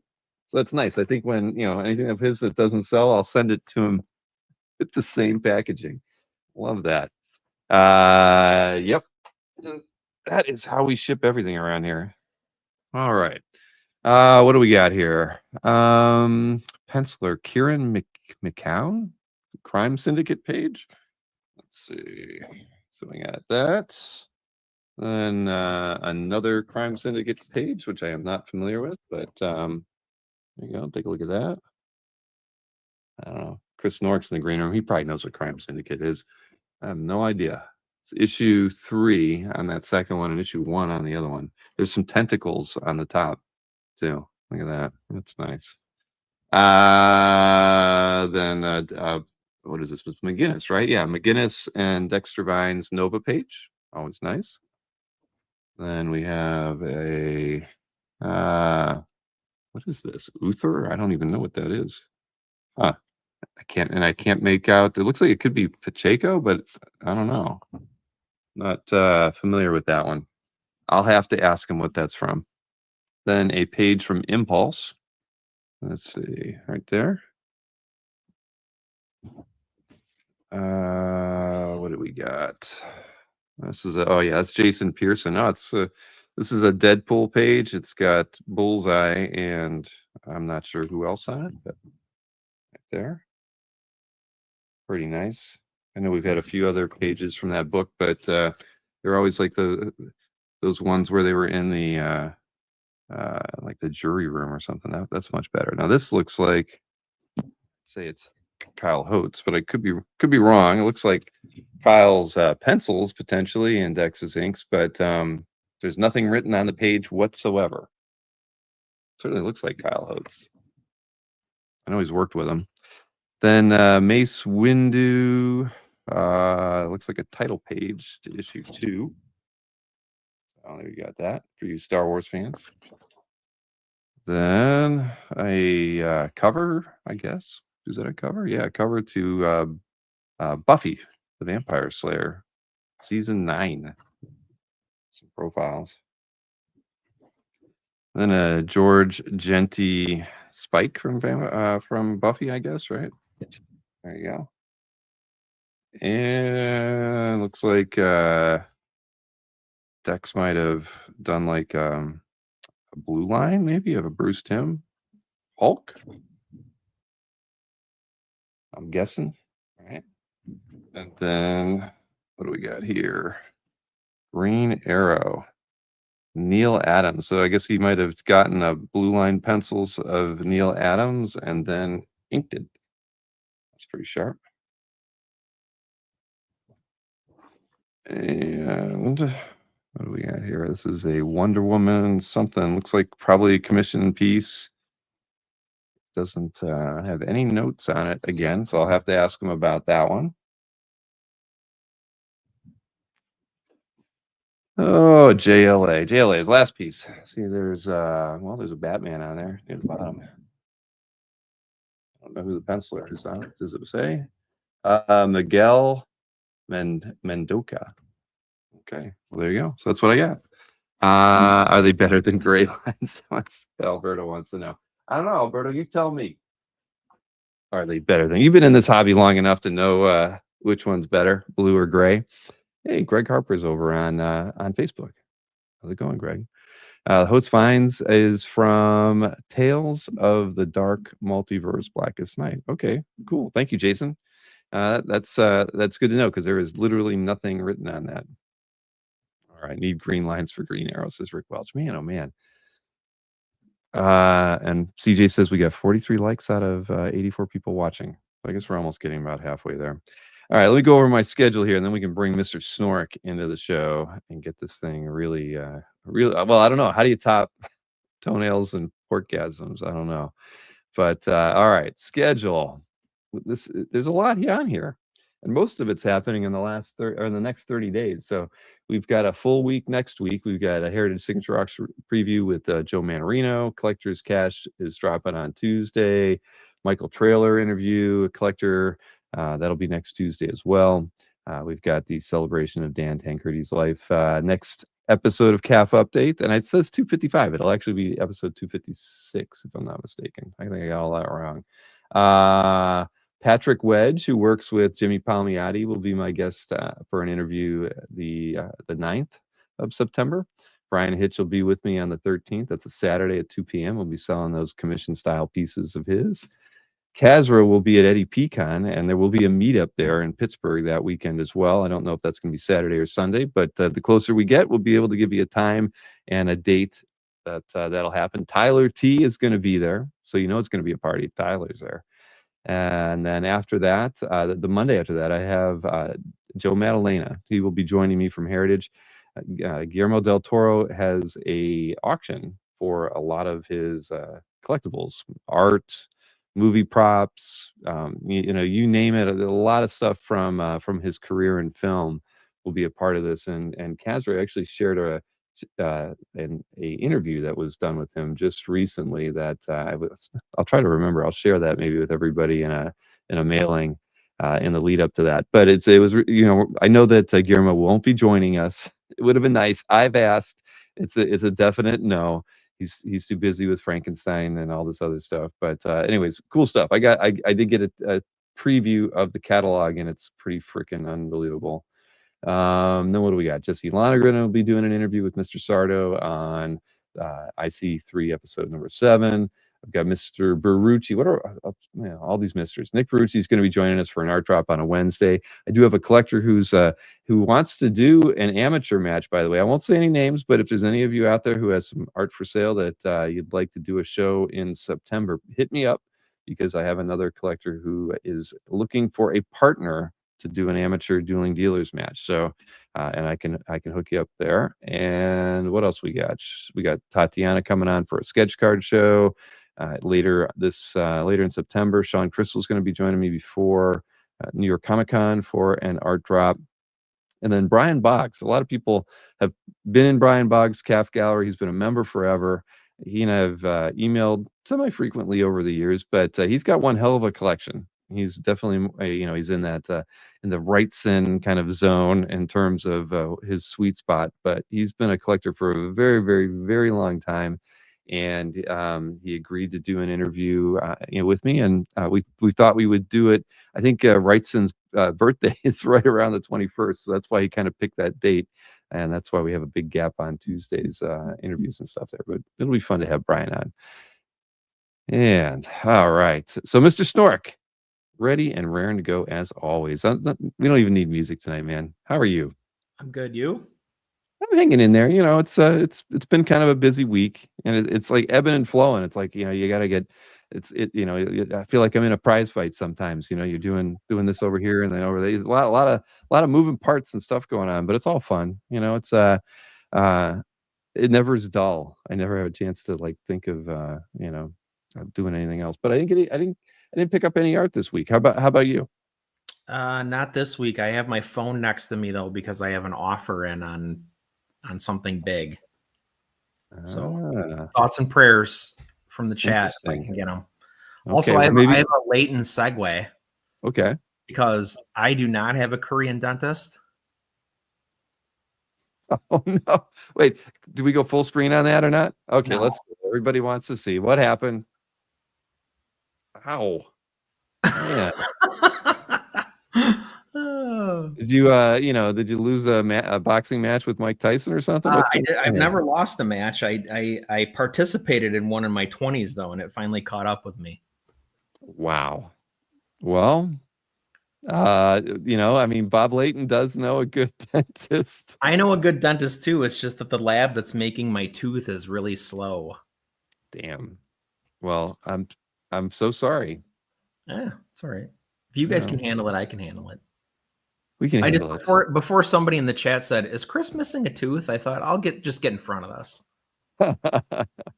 Oh shoot, man. Well, I am whatever. It's tough. It's tough. The older we get, stuff breaks down, lose a tooth, you lose some hair, all the That's gone. That's long gone, pal. Oh shoot. But yeah, it's been I don't know. It's been there's so many fun things that are just like almost able to talk, that we can all talk about as a company and team and as a hobby. But I know that yeah. Well, actually, you know what I should tell you, I did pick up a piece that I might be getting in the mail in like a week or so. Something small. There was just something I saw that I liked. So yeah. And I put a bid in on 2 things on Heritage today too. Ooh. Yeah, and as of right now, I'm still the top bidder on both of them. Okay, all right. Nothing you're talking about tonight, right? No, I've learned my lesson on that. Yeah, I'm not going to screw myself anymore. You know that, but you got some good stuff. You're not going to cox yourself anymore. No. I actually placed a bid, in which I've never done this before. When they get to the live bidding segment of Heritage on a Wednesday, I've never done that. Oh, really? Nope, never did. I've always placed a bid and then won. If I got it, I won. Like the Sienkiewicz piece, I just put a high bid in it and I won. But there was a Lee Elias human fly page. I mean, because I've been wanting a Lee Elias war page, never come up. And then I saw a human fly page. I mean, kind of dumb page, but I didn't bid a whole lot. I think it only went for like 225. So that tells you how but I probably was the underbidder on it, but I thought it'd be funny, right? But I know there's a few other funny, collectors out there who like to get goofy pages, and a human fly page is funny. So I missed out. You're probably competing against Steve Davich. That was what I told those who I was talking to, Davich or Crow, one or the other. It's going to appear in one of their calf galleries, and yeah. There you go. Tom says I helped him get that jack-o'-lantern piece. Yeah, you might have paid a little bit more than you were planning to on that jack-o'-lantern piece as well. But that was a good one though. Congrats, Tom. I saw that you won that one, and it's you gotta like share the love on the auction platform sometimes. No Cox effect. Yeah. Anyway, It does work, Bill. Yeah. Thank you, Chuck Arnold. All right. Well, let's we should just like dive into stuff because again, I got a lot of stuff to do here. But it was the King's birthday. I queued up a lot of stuff. It's always good to kind of go back and for me, I'll do that every once in a while. Like the stuff that I picked for Leighton, and I didn't show him everything. I just went to the Jack Kirby's profile page on Comic Art Fans, and it was you can just order it by. It always defaults to like most viewed, which never really is like that usually almost goes to the stuff that's been on CAF the longest, right? So Mhm. if I flip it around and you look at most commented, it's almost always a totally different top 15 for almost any established artist, and those are the ones that you usually can find like the best stuff. So I would encourage people to uh, check out that Kirby page and do the same thing I did. Trying to work my way over to it. I won't do it right now. That Davich is at Dragon Con. There's a lot of people at Dragon Con right now. I've never been. So I've heard a lot of stories. yeah. I mean, I've seen a lot of photographs from that one. Yeah. Not my show. Photos Not you're gonna talking go. about. All right, let's I don't know, what do we want to do? We should dive into heritage, right? First. All right. All right, let me share that screen here. And oh man, all the latent stuff made that screen get pushed all the way to the bottom. All right, let's see. Heritage was okay as far as the stuff that I saw. I took a look at the Del Toro stuff today. Chuck was sending me some things this morning that I. Oh, they finally posted that. Okay, because for the longest time they didn't have it even listed on the auction calendar. So it is finally, the embargo has been lifted and they have it on the site. Okay. Some nice Mignola stuff in there. Yeah, especially if you're into like storyboards and like concept designs for the movies, and yeah, there's a lot of that kind of stuff that you could probably like add a really nice Mignola to your collection for like, not that much. Right. The storyboard stuff was kind of cool. I mean, and you see it, and then they show a photograph of like the door or something looked like, and they're never even close to the same, really. But it's at the end of the day, just having something from Mignola from those as a storyboard artist for the movies, that'd be cool for sure. And it is Hellboy, so you got to go with that. All right, where are we? Okay, so Bill Sienkiewicz, Shadow Page. Back to, I like this as a thumbnail. I love the just the the panel on the left, locking. Just the scale of it, and then I love the 5 same size panels on the right. I love the spotted blacks with the silhouettes on some of the figures. I mean, it's just a really nice page. And this is kind of, when is this? What year? 80? Was it 84 or 85? I can't remember now. Let's see. 87. All right. So, good, right era if you like Bill stuff. And this one will probably go for not a whole lot of money. So you're good there. Then a cable cover from Jay Anacleto. So this is OAX artist Jay Anacleto, right? Nice cable on here. Team shot. Ooh. Yeah. $250 on that one. That'll go for, Yeah, if you like tonal stuff, he's hard to beat. Yeah. Yeah, that's really slick. And then I had to pick a Jack Kirby today, and this was a good one. I love this one. I love because there's no panel borders. I just thought it was so cool. And it's from a Ghost. What is it? Spirit World is the name of the comic. So never heard of it. Great but effect. isn't that great? Yeah. It really, really is. Makes me want to see how they handled coloring it. Mm-hmm. But I think it's or not. Right, exactly. Okay, but I think it's an awesome page. I mean, it's not a superhero page, so you'd like to think it's not going to, break the bank either. But man, this first panel, this half splash, is fantastic. Yeah, and that bottom left panel's got some Kirbyism in it for sure. Yeah, and who was Coletta was the inker on this one. No. Yeah, he drew in every door. He reined himself in.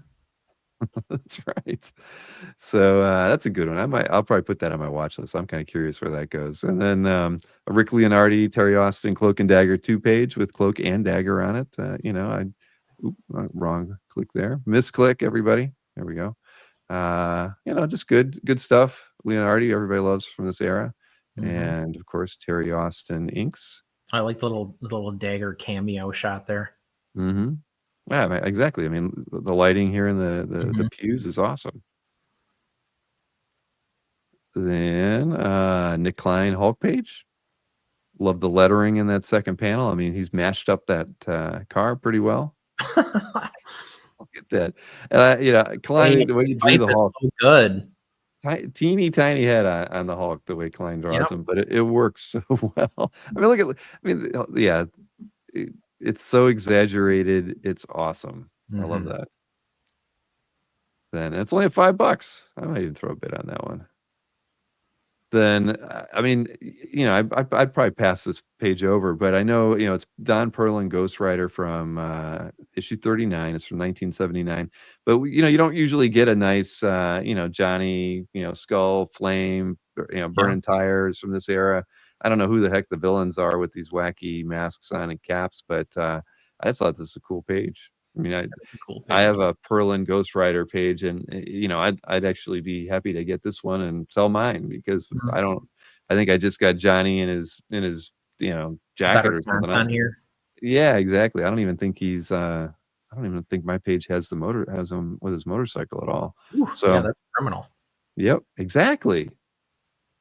And then look at it, you get this nice family scene, everybody around the dinner table. I don't know what's going on there, but yeah, maybe I'll throw a bit on there. Then I'll tell you, there's a really great Irv Novick Batman page that I'm contemplating bidding on, which is why I didn't show that one. I Mhm.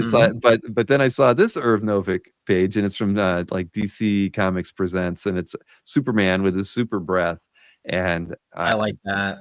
isn't that awesome? I thought Mhm. that was a really great half splash, so I went with it. But the Irv Novick Batman page, 10 times better than this one.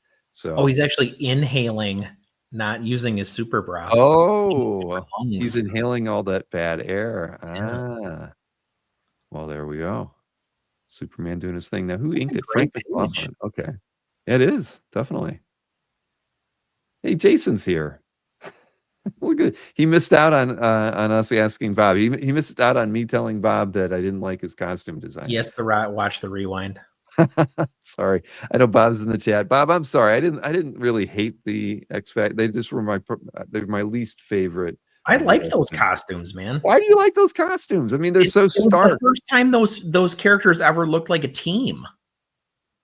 Okay, since the early days, maybe when they all wore the same costume. But they didn't. Marvel Girl was green and yellow.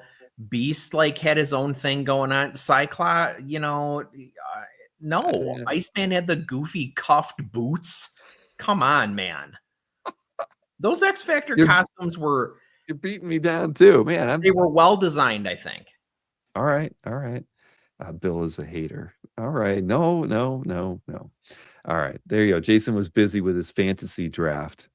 Okay, he had better things to do. I thought he was a Dragon Con.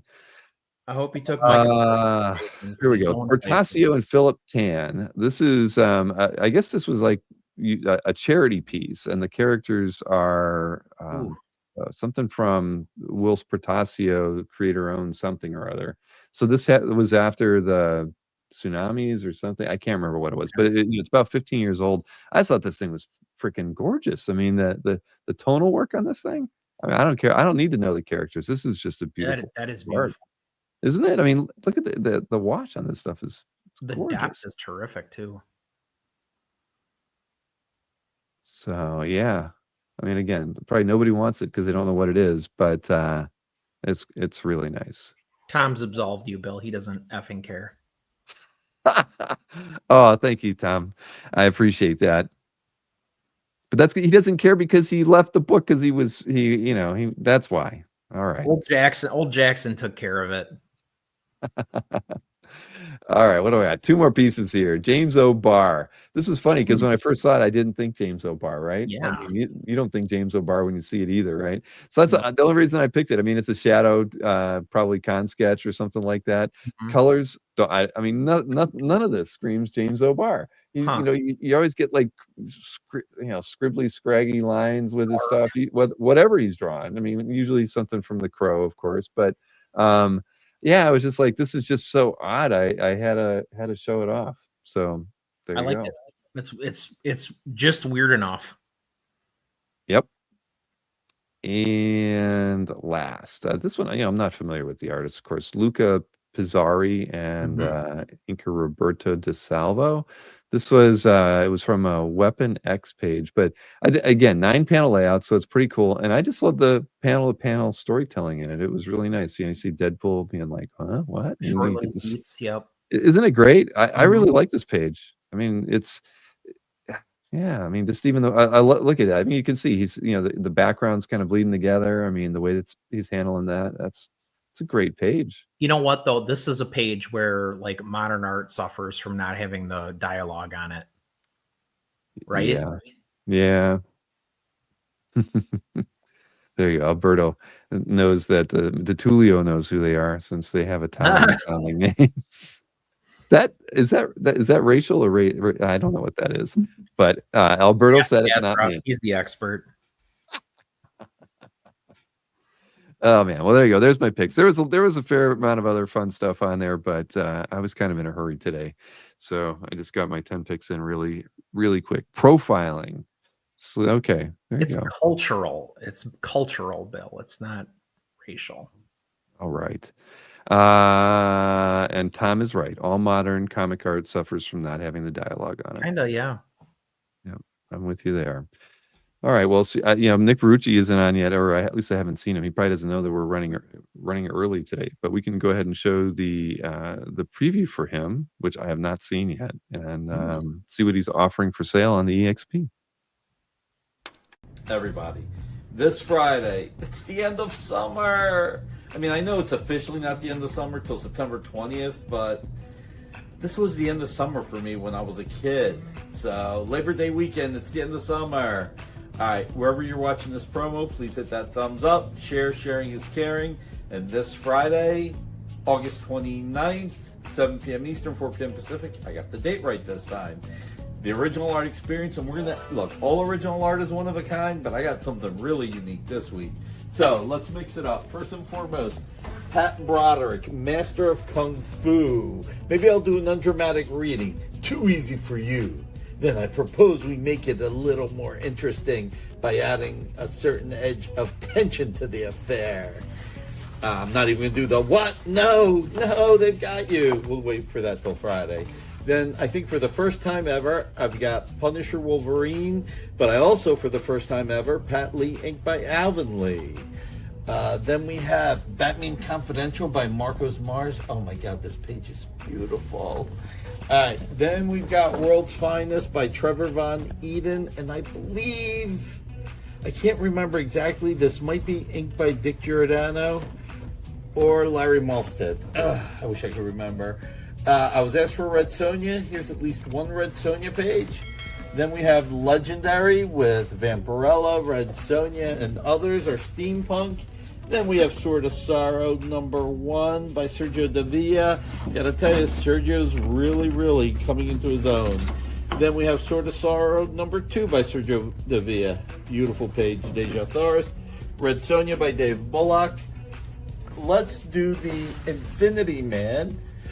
These will be $200 or less, which, you guys know me, that usually means $100 or less, but you never know. Maybe I will, maybe I won't. I will. So, here we go.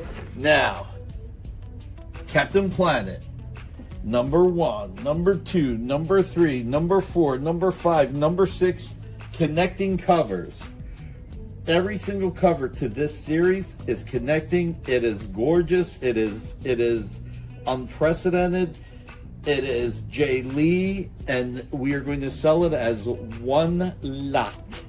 So this Friday, August 29th, 7 p.m. Eastern, 4 p.m. Pacific. Please tune in. It's going to be fun. I might have a few other pieces of art this Friday.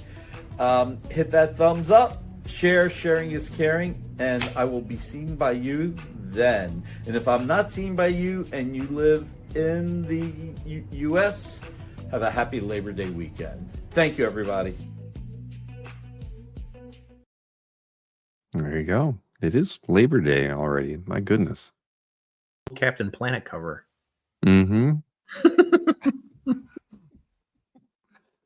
What's Derek shouting in the chat? Earth, fire, wind, water, heart. Okay.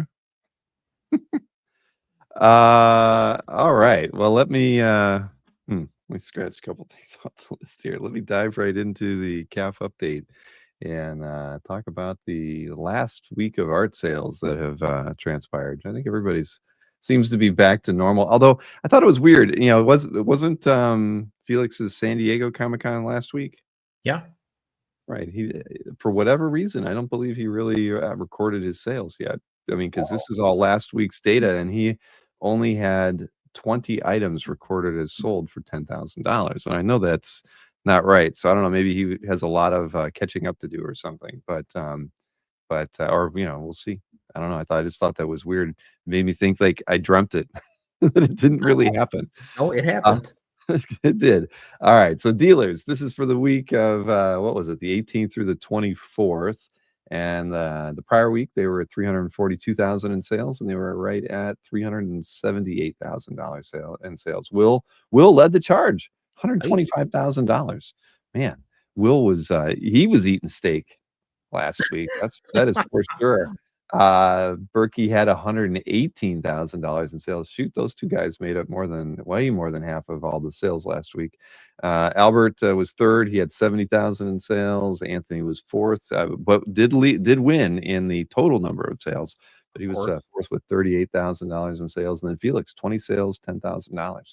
So let's take a look at the top 6 New Jersey ArtCon. Okay, that's where Will made his sales. Okay, well let's see, because I believe the number one sale, yep, is from Will. So let's see here. Where's that dealer one? Here we go. Okay, it looks like a Spider-Man cover starting us off. This is Keith Pollard, Bob McLeod from 1979. The cover to Amazing Spider-Man 192. There you go. Went for $80,000 as the asking price. By Will. Then Berkey, who was not at Comic Card Con, sold this Todd McFarlane Amazing Spider-Man 325 page for $18,000. Thwip, thwip, thwip. Ha. Okay. There we go. Why didn't he keep it for himself?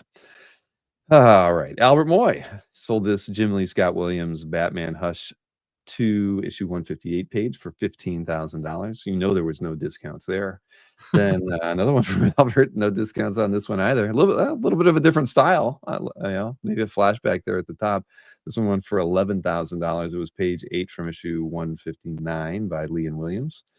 Then the amazing Joe Kubert did this Weird War Tales issue 5 cover, and the asking price on this one was $9,800. Did you see the N Adams on the soldier's coat? Yeah, I'll read it. Well, I won't read it now, but it says, but then this last page was a John Byrne FF 256 page from 1983, large art, as Mike has said. Yeah, what's it say? It says his title, Berkey's title for the Joe Kubert says Weird War Tales number 5. It says 2 covers in 1, Neil Adams soldier cover homage. I mean, I'd have to go back and look at it. Interesting. Well, I don't know. Next up, auction results. We had, I know that there was a special heritage auction that was last week, and so it added a little bit of dollars to this, but the total sales for last week for auction houses was 292,000, down from 304 the week before. eBay's really kind of going down the tubes in a lot of ways. I mean, they were never really solid, but they were just under $90,000 for the week. So typically, this time last year, 115 to 120, pretty stable, but yeah, they are gradually losing ground to Heritage and probably a few other auction houses as well. I feel like they're basically good for a squirrel now. Mm. Be like, oh my God, that's on eBay? Oh. Yep.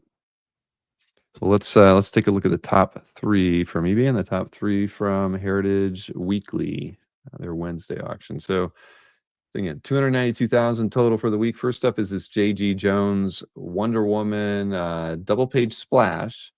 This one went for $4,900. Beautiful. And when J.G. was so hot with the black and white work, that's gorgeous. And then this was a John Romita Sr. Amazing Spider-Man Daily. There were a lot of bids on it, like 40, went for $2,500. Then this Ron Randall Spectacular Spider-Man annual page featuring the Black Cat. Of course, this one went for $1,800. Then over at Heritage, we have a From Hell page from issue 1, Eddie Campbell art, of course. This one went for 9,375. Then these Steve Rude Nexus pages, they keep performing. This is from issue 5. This one went for 8,750. Man, it's just awesome. The shadows on there, that is so good. And Marcus loves that butt, I'm sure. Yeah, Nexus keeping it tight. Yes. And then we have this splash to Captain America 698 by Chris Somney. Went for $6,000. Bricks. Nexus had yeah, well, anyways, well toned. Yeah, so good. All right, so there we have it. That's the calf recap there on sales for last week. We'll see where things go. They one thing I'd point out, because I do have I'm working on Labor Day. I've got Joe Manarino on for that Heritage preview. He had something to do the following week, so we have to do it a little bit earlier than normal. But Heritage had that weird panel page auction, or it was either earlier this month or it was right after San Diego. Do you remember that? It was like this weird one that nobody Yeah. knew about. Well, they're doing another one, and it's like late in September, around the 24th or 25th, and it's called something like Modern Independent, or New Artists, something like that. And it's got like 175 lots in it, and it's got decent stuff, but it's another, it's just strange, right? And I'm like, so I got when we talk on Monday, I'm gonna ask him what the heck's going on, because Yeah. the other interesting thing is that even on their for the signature auction that's coming up, typically it's always been, I haven't got the catalogs yet, but it's always the comics and comic art Yeah. signature auction. And if you go to those, you always saw the comics and the art in the same auction. Well, on the site now, they've actually split them out, even though they are still the same dates. The comics are on Thursday and Saturday, and the art is Friday and Sunday. But now it's just the comic signature auction, and then there is a separate comic art signature auction.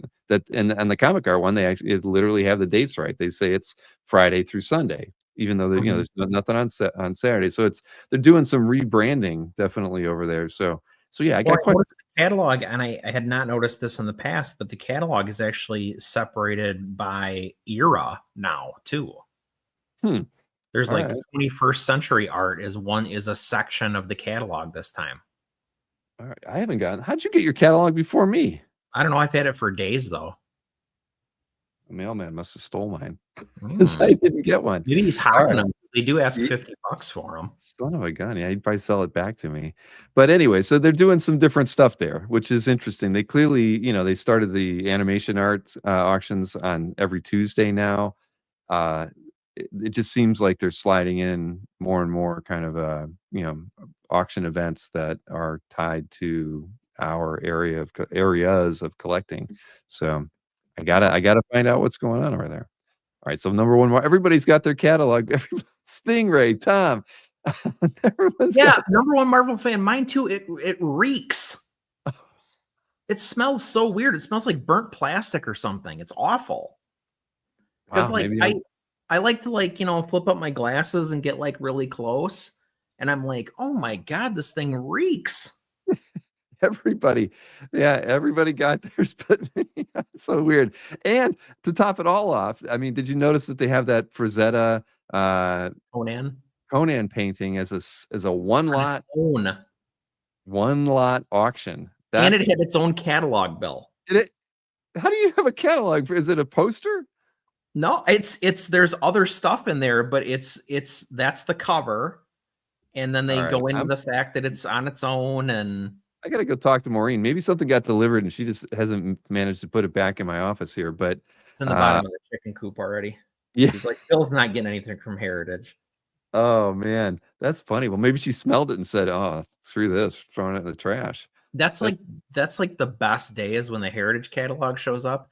I take the Heritage catalog, I crack it open, I sit on the deck, I have a drink and a cigar. It's the best. Man, well, I'm regretting that. Huh. All right. The bear did not eat it. The bear's not made a return visit to the to the house yet. But yeah, so they're doing some is it strange? I don't know. I'm sure there's a strategy to it, but Well, everything I'm hearing is that the comic market is dead, and that mhm. these guys that are like slab hounds and whatever are coming over to original art now. So gird your Yeah, loins, fellas. we've been hearing similar stuff. Yeah, which Yep. that's whatever. Maybe they'll come in and they'll peter out and they'll leave. I don't know. Can it be good or for us or bad for us? I have no idea. But yeah, If we've you're been selling, it's probably great. yeah, that is true. But yeah, if you're buying, that's where well, let's anyway. I'll have questions for Joe. I'll talk. I'll do them on air with everybody too, just so we can hear what Joe has to say about it. Chicks are reading it in the coop. Gosh, guys. Yeah. So just I'll let you know, Chris. We actually have 2 roosters. We've now discovered. Oh, geez. Believe it or not. Yeah. So we're looking into rooster rehoming. Rooster removal. Yeah. Exactly. Yeah, I can't take it anymore. Roosters are They come to mean. stuff the rooster, but he They're ain't like gonna. little velociraptors, like in Jurassic Park where they lean forward and they flap the whatever. Yep. That's what these roosters are doing. I'm bringing them food and they're like getting down like they're gonna like come They're little charge at me or dinosaurs, something. Bill. I only wanted them for the eggs. Yeah. I didn't ask for all this hassle. Rooster rehab. Guys fight it. I'll Oh tell you shoot. what, give them to somebody that doesn't like to get up in the morning. Yeah, that is for sure. That thing is that is real. They are irritating. No, this one, the one, the dominant of the 2 is noisy, and so it's right at the first thing in the morning, and then whenever he's hungry, he it when he's like had enough. So yeah, that's what Maureen's dad said. He's like, when I was, like in my teens, my job was, was killing the chickens at the whatever, and he's like, that's all you got to do, Bill. I'm like, I'll probably use my 22 if it comes down to that, Jack. I'm not gonna, can't do it. Can't do it. Gangland style. Yes, exactly. All right, well let's dive into the art here. Now, like I mentioned at the beginning of the show with Dan Tancredi, of course, Chris, you were friends with Dan. I was friends with Dan, and a lot of I had a lot of people texting me about what we could do, and I know that there's some other things in the works, in Atlanta later in September and whatnot. And when I was just texting with Jeff Wedding and just kind of kicking it around with the team, we felt like next week. So we won't do any picks, you or I. We'll definitely end the show with a celebration of Dan's life. I mean, many of us, got to know Dan through the from the time the pandemic started. It seemed like we all started getting to know one another. And going to those first couple Heroes shows after things got started. I mean, Dan was awesome. And then you look at all the wonderful art that he made of many of us.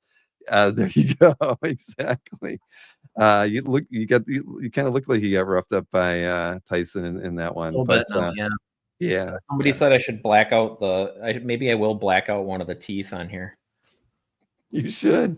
You absolutely should. So we'll be doing that next week. Now I have I made a folder, and I know that Jeff and Mikhail have and a few others have the location for that.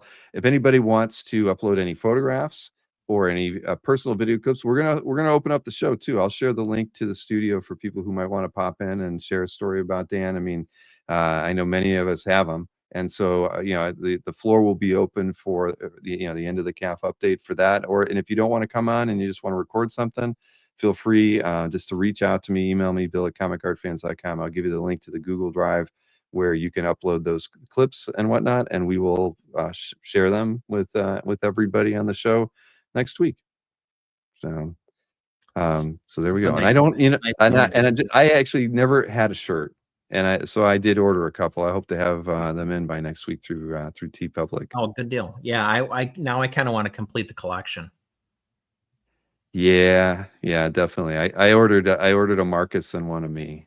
There you go. I should have got one of you though, because that one is classic.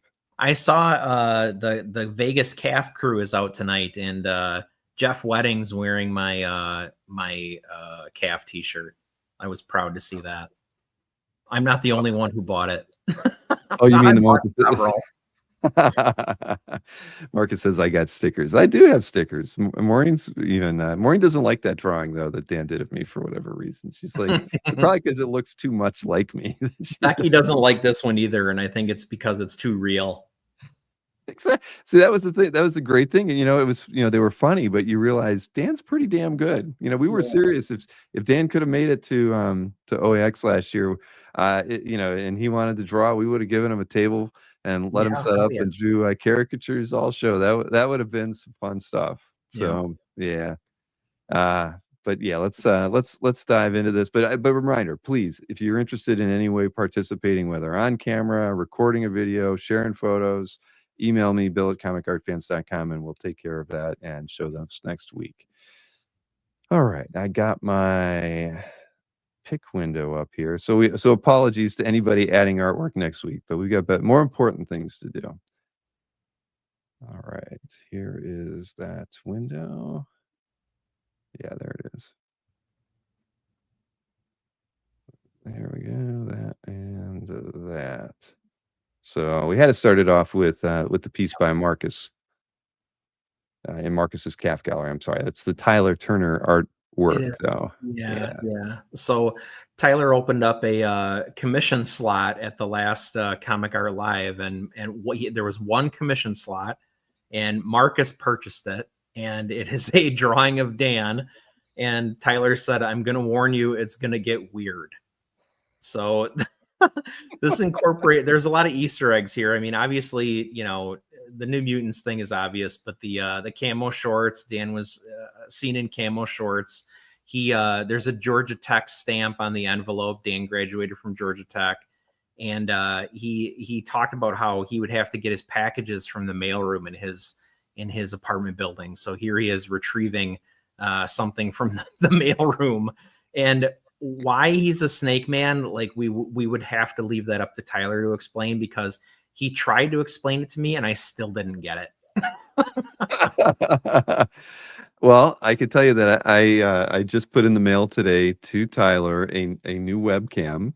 So maybe we will get him on camera next week and he can explain this to us. And maybe we still won't understand it, but I think getting the story straight from Tyler would be good. Anybody who saw Tyler's interview knows that like his mind doesn't work like many people's do. No, and he does have Hembeck knees. I missed that initially, but right, they are there. That's awesome.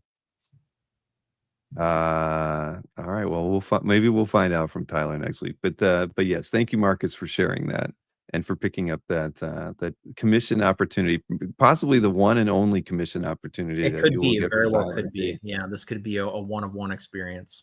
Or maybe people are going to be contacting Tyler through his calf gallery and asking him for a commission. This seems like NSN might get into something like this. I could see that. We'll find out if NSN agrees with you or not, but he might. All right. Well, thank you for putting that one in your calf, Marcus.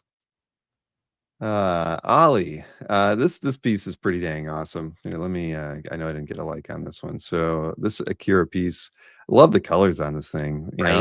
There's so much fun stuff. I mean, you get the reflections in the water of the buildings, but the buildings almost feel like reflections because they're just so soft and ethereal. Ethereal, amorphic. Yeah, they don't really. They're not very solid. But that's it makes the whole piece feel fun because the bike has so much detail.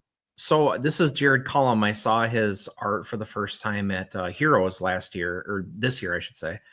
And he had a really pretty Superman piece, or Superman piece, Superboy, in the auction. And it was up at his reps booth, so everybody could like look at it, kind of like beforehand. And Chuck, obviously being a Superman fan, pointed it out to me. But that was gorgeous. This is really this is something completely different. That piece was pastoral. It was a farm scene. It was, it was Superman. So anyway, what struck me about this is it's like Akira at the end of the day is a really unpleasant movie, right? Unpleasant subjects, it's horrific in parts. This has kind of a playfulness to it that I really liked. and it still retains that, like, there's an animated quality to this, particularly in the, in the figural work in the face. But then you post that against that, like you mentioned before, the really, ghostly, almost inconsequential background. But what it does is clearly it makes this figure pop, right? And he knows that. He dials in the detail, like everything. It has this like cell shaded effect almost on the character. You've got the clown gang kind of advancing on him in the background. That doesn't really matter all that much either. They're just a suggestion. But I just really like the fact that like he goes all in on the subject, and everything else is really, really painterly, suggestions of buildings that are, don't get me wrong, clear suggestions of the backdrop. But, to your point, they're really just kind of suggestions of buildings. They're just there. Yeah, and there's so much scale to it too. I mean, it just makes it Great point. really beautiful. Yeah, I love that. Yeah, that towering backdrop. Yeah, that's awesome. No, this was a commission, right? Yeah. Yeah. That's great. Ali had to be pretty happy when he got to see that one. Huh. Wow. Nope, that's beautiful. Cullum is incredibly talented. What do we have next? Justin Y? Oh yeah. Well, we pick a lot of Daniel Warren Johnson around here, but there's something We do. about this We one. do. So if I'm being completely honest, the reason I picked this is because when I saw the thumbnail on Felix's site, I thought, oh wow, that's exactly like the Winter Soldier sketch that he did for me 3 years ago at Heroes, except it's flipped. He's left-handed instead of right-handed, and I'm sure to highlight the Winter Soldier arm, he went with the other angle. But one, I thought it was so cool that he kind of reused the pose a little bit, right? But two, seeing the difference between where he starts and where he ends, I feel like I got such a better feel. I've watched him draw on Fridays with D-Dubs many, many times, but seeing him almost work through the idea through those two different pieces, and exactly how much goes into one of these finished, one of his published pieces by comparison was really striking. This is so solid. Those hard edges on the gun, they're very, they're ruled, the geometry on it is perfect. And then you still get the raggedy, the bandages on his forearms, the texture on the coat, obviously the textures in his hair, that's absolutely going crazy. He's got that nasty expression on his face. And in spite of the fact that you've got all of this really kind of wildly disparate stuff going on, the technical drawing with the gun, the textures in the, the arms and the clothes, the blacks, really his entire body outside of what's really close to the camera is just a shape. He wedges that all together perfectly. It's so effective. Well, I'm gonna have to go back into your calf and see the Winter Oh, Soldier. it's not up there. I gave it to my brother for his birthday. Oh, okay. Well, because I was kind of curious. Yeah, I don't remember that piece. I should have, but I don't. But no, this was. I mean, composition on this thing's great. I love the fact that the gun goes off the bottom of the page. Just he's. I don't know, what's not to love. I would have commented on the textures, but you got that pretty well. I mean, just in his sleeve, he's painted a little bit of white paint on there to give it a bit of a kind of a rough and softened look. I mean, it's just crazy the amount of work he puts into these pieces. And you're right, that gun is he's using a straight edge on that to get it is dialed in. That. Yeah. It's gorgeous. So that is a definite keeper. I mean, there's been a lot of good artwork that came out of that book, I think, but this might be one of my favorites. What is it? Steve says he worked on this during one of his Friday YouTube streams. Okay. Fridays with D-Dubs. Rich Daniels. Watch him work. It's great.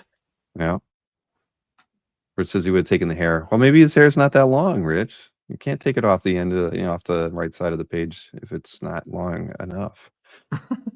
All right, where do we got next? Aranga.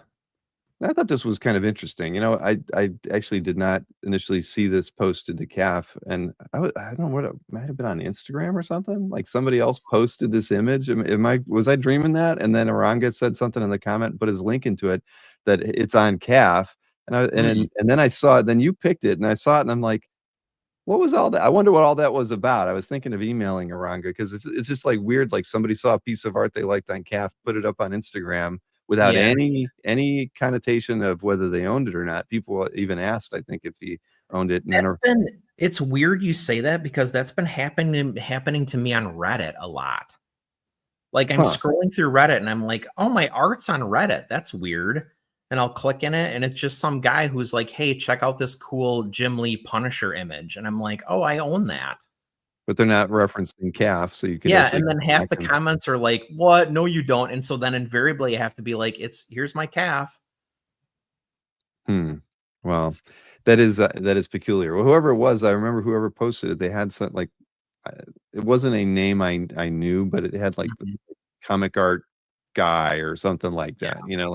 Like they like comic art, but it's just weird. I think that's odd. I mean, if anybody's sharing stuff out there who follows CAF in any way, please, at least let it write who owns it, and a let link them to their know. gallery would be appropriate if you're going to show off the artwork. Anyway, Yeah. This thing is freaking amazing. I mean, this is a pure jealousy pick. No, I mean, there's no two ways about it. I mean, if you're Mark Teixeira, like I love Javier Solteris, but like on this book, like it was almost like Teixeira came on, a little bit later and was like, no, like this is how it's done. So Solteris did a great job, but then Teixeira showed up and kind of like blew him out of the water a little bit. So this is obviously a great example of that. But I mean, this is Tex kind of at the peak of his powers, in my opinion. So it's got that going for it too. I love the way that the image absolutely, like the last piece, fills the page. I mean, he's bleeding over, in almost every dimension here. And as a centerfold, like it just has so much gravitas. It's like, boom, like this should be a poster. It should be a t-shirt. It should be, like all those things, right? Just because of if nothing else, the formatting of the image. And like, Dino says Falcon, right? Like this is a Falcon of 90s Ghost Rider. Right. Oh, totally. No, I think it's just an amazing image too. And the zip on there is fantastic. As he knew. I mean, that's just, I don't know. My brain doesn't think like that, but he puts it just where he needs it, and it just makes the whole thing look so incredible. And I saw Antoine ask, "Does anyone really care who owns piece of art?" I would have said the same thing or something similar to what Marcus said about, if with social media these days, you just can't tell. Somebody could be doing it because they're trying to say they own it. If you don't put any kind of point of reference to who owns it or where you can find it, you don't know what the intention of the guy sharing it is. And that's why it's gonna, it's always better to credit to who owns it or something. I mean, shoot, you could share. If I saw, what was it? Tom said it was on Facebook. So you just have to copy the URL and paste it on Facebook, and it'll pull the image over there for you. You don't even have to upload it, and at least then you're at least referencing a person's CAF gallery. I think everybody would approve of that, not just blindly sharing links. But hey, who am I to or just blindly sharing like the art itself? Like that's the thing, is it's like with no comment. Text. With nothing written about it. Nope. Like, here's a cool image of the Punisher. Here's a cool image of Ghost Rider. Yeah. Well, although interestingly too, that's the way I found out I found on Reddit that my Jim Chung commission of the Thing that Marvel already turned into a cover, McFarlane Toys is now turned into a statue. Oh, is that how you found out? Yeah. Well, that was a good thing then in its own weird way. So I mean, in a roundabout way, that was nice, but still a little weird. Yeah. And I get it. A lot of people don't think twice about that kind of thing, but they don't really know the bad things that can happen, and you just never know the intentions behind stuff like that. So, All right. So even Ron Lim, everybody's got their heritage catalogs but me. And I think That's so Ron's in weird. California, right? So Right. I mean, come on. At this point, there's a conspiracy going on here. also Yeah. for those tuning in late who were watching earlier, I got the art. I got it. You did. Congrats. Ah, well, good. Good for you. So maybe maybe not next week, but maybe, well, you're not going to sit on an unboxing of something you really like for too Well, long. we'll see how long it takes him to send it to me. All right. I would love to Right. unbox it because this is a big one. Mm-hmm. There you go. Jason wants you to check all his commissions, see if they're covers. And Alberto feels that his catalog doesn't stink at all. Okay, well, good. Mine, you can have mine.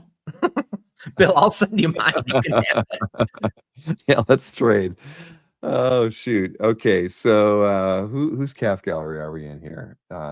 Gerard Nadal. Where are they out of? They're out of Spain. I feel like I was emailing with him not too long ago. But all right, we got lots of bricks on this. Silvestri, Dan Green, Yeah. and what Wolverine issue 46.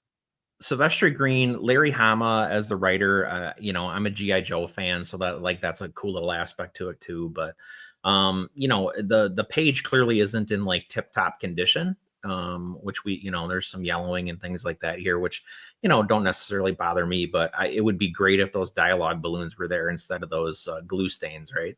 Right. But anyway, we talk a lot about Silvestri. We talk a lot about Silvestri and Green in particular, but just what struck me about this is like, this is just not that I'm in any way, shape, or form trying to criticize Mark Silvestri, because I can't.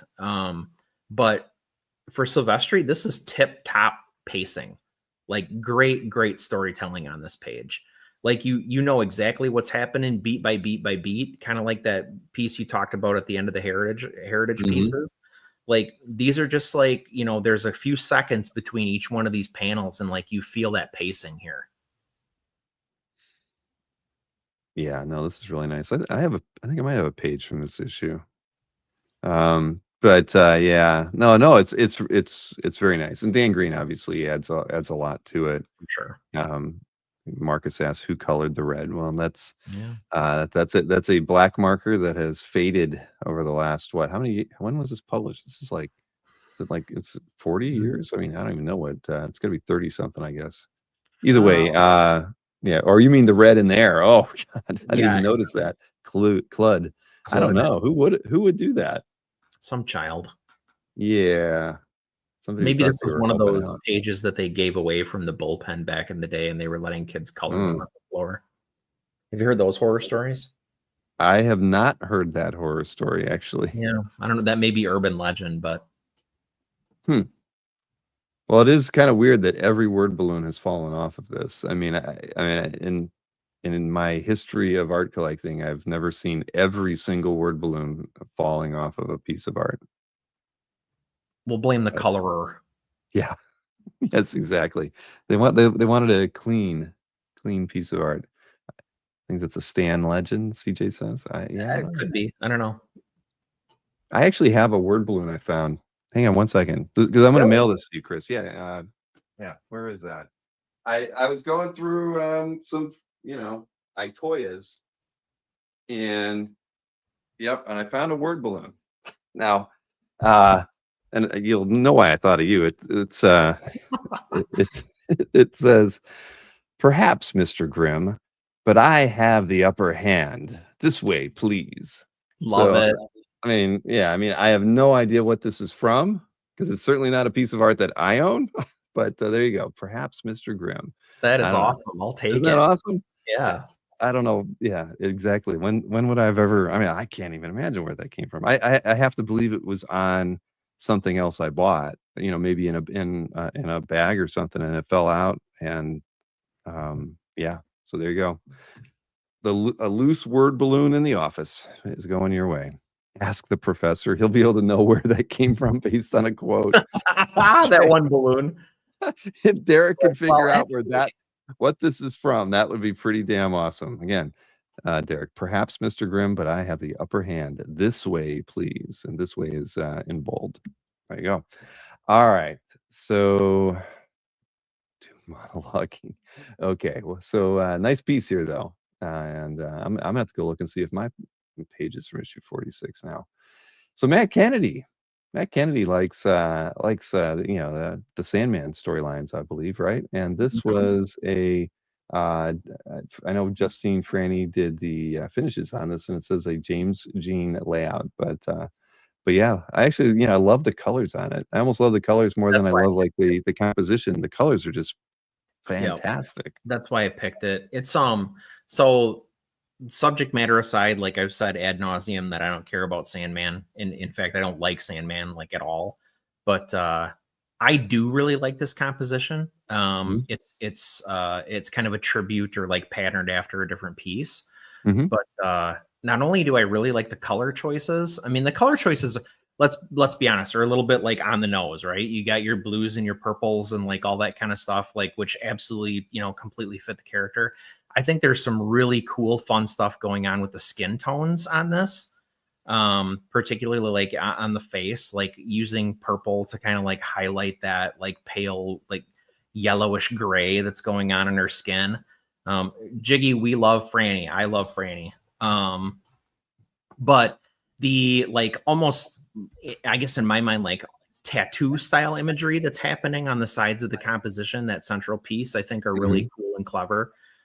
There's not much to them, but as a fan of Mike Mignola, I like little skulls all over everything too. So I think the way that she like kind of punched out the ankh and like has it a little bit like off center. It's like it doesn't necessarily make sense with like what's going on with the motion of the character, but like that deliberate artistic choice to have it be out there like that and featured, I think is nice too. And that's saying nothing about like the beautiful, like no pun intended, feathery work that's happening with the brushwork and the birds in the background. This is just a gorgeous piece. Yeah. No, I completely agree. I think it's the cool tones in her skin that Yeah. really attract me to it, and it's nice. Franny's work is phenomenal. Yeah. I haven't seen anything that I've not loved of hers, and she's fun to watch work on a live stream. We've had her on a couple, thanks to Jiggy. Jiggy, you gotta change out your avatar here on Facebook. You got to go with the beard because Jiggy you has a look beard now? Oh my gosh, he looks like he could be, in a movie right beside, like, Jackie Chan as, like, his, like, older brother, or no, Oh, I guess he's Jiggy. younger brother. Jiggy's got a yeah, you go back and look at the show on Monday. Okay. It was surprising. Yeah. Yeah, he doesn't look 15 anymore. Mirror Universe Jiggy. That's Jaggy. That's right. Anyway, yeah, I totally agree with you. This is a very beautiful piece, the painterly qualities are so nice. I love the skulls. They're like little grapes dangling around the Yeah, outside of this thing. They're the so vine soft. and yeah, You, I mean, it's just it's just fun. But Franny's amazing, and congrats to Matt for adding this one to his it's a collection. beauty. Let's see, Emmanuel Maris. This is oh yeah. Man, this thing is unfreaking believable. Is it? You think you've seen like great Virgil Finlay stuff, and then Mhm. I didn't see this either. He's actually in my keyword list. I don't know what I must have been sleeping the day this thing got posted, but wow. Mhm. It's Uh, I have what do never you seen say? have you ever seen anything like it, you know? I mean, The level of symmetry in the hexagons that make up that face is like next level. And like knowing the tools that were available to Finley at the time, yeah, I mean, that just makes it even more extraordinary.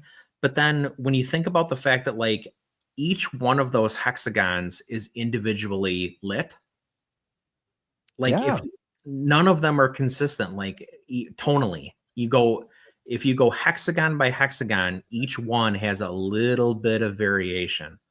And that's how he achieves, well, one, obviously the texture, but two, the gradient that's happening. Mhm. It's almost like a mosaic. I know that the more I look, I have to see this thing in person. It is so astounding how it's how he's handled the lighting, how he gets the shading in the face, how does it how he layers the hexagons over such a so well drawn tonally, profile. Yeah. I just don't get it.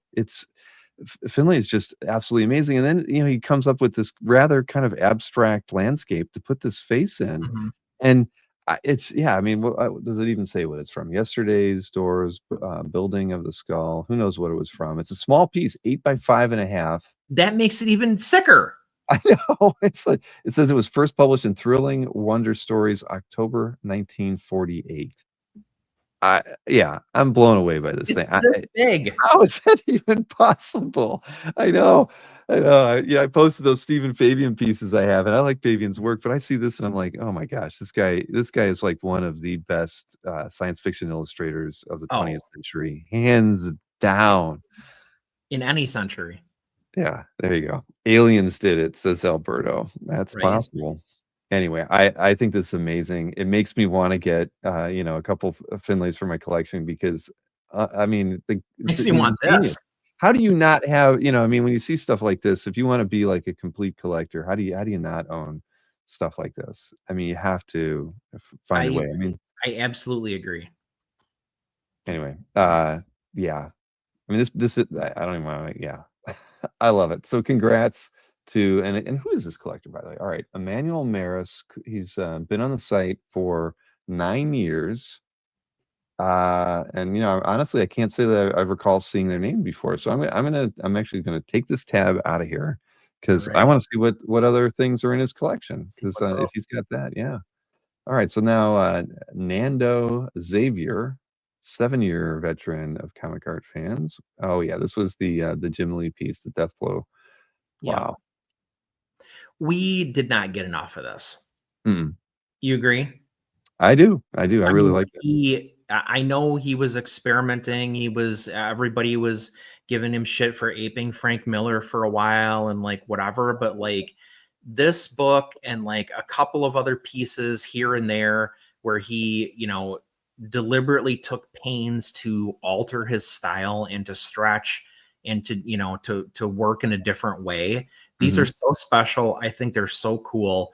I think they really exhibit what an artist Jim Lee is outside of just, yes, he's an amazing comic artist. He's one of my favorite comic artists to be clear.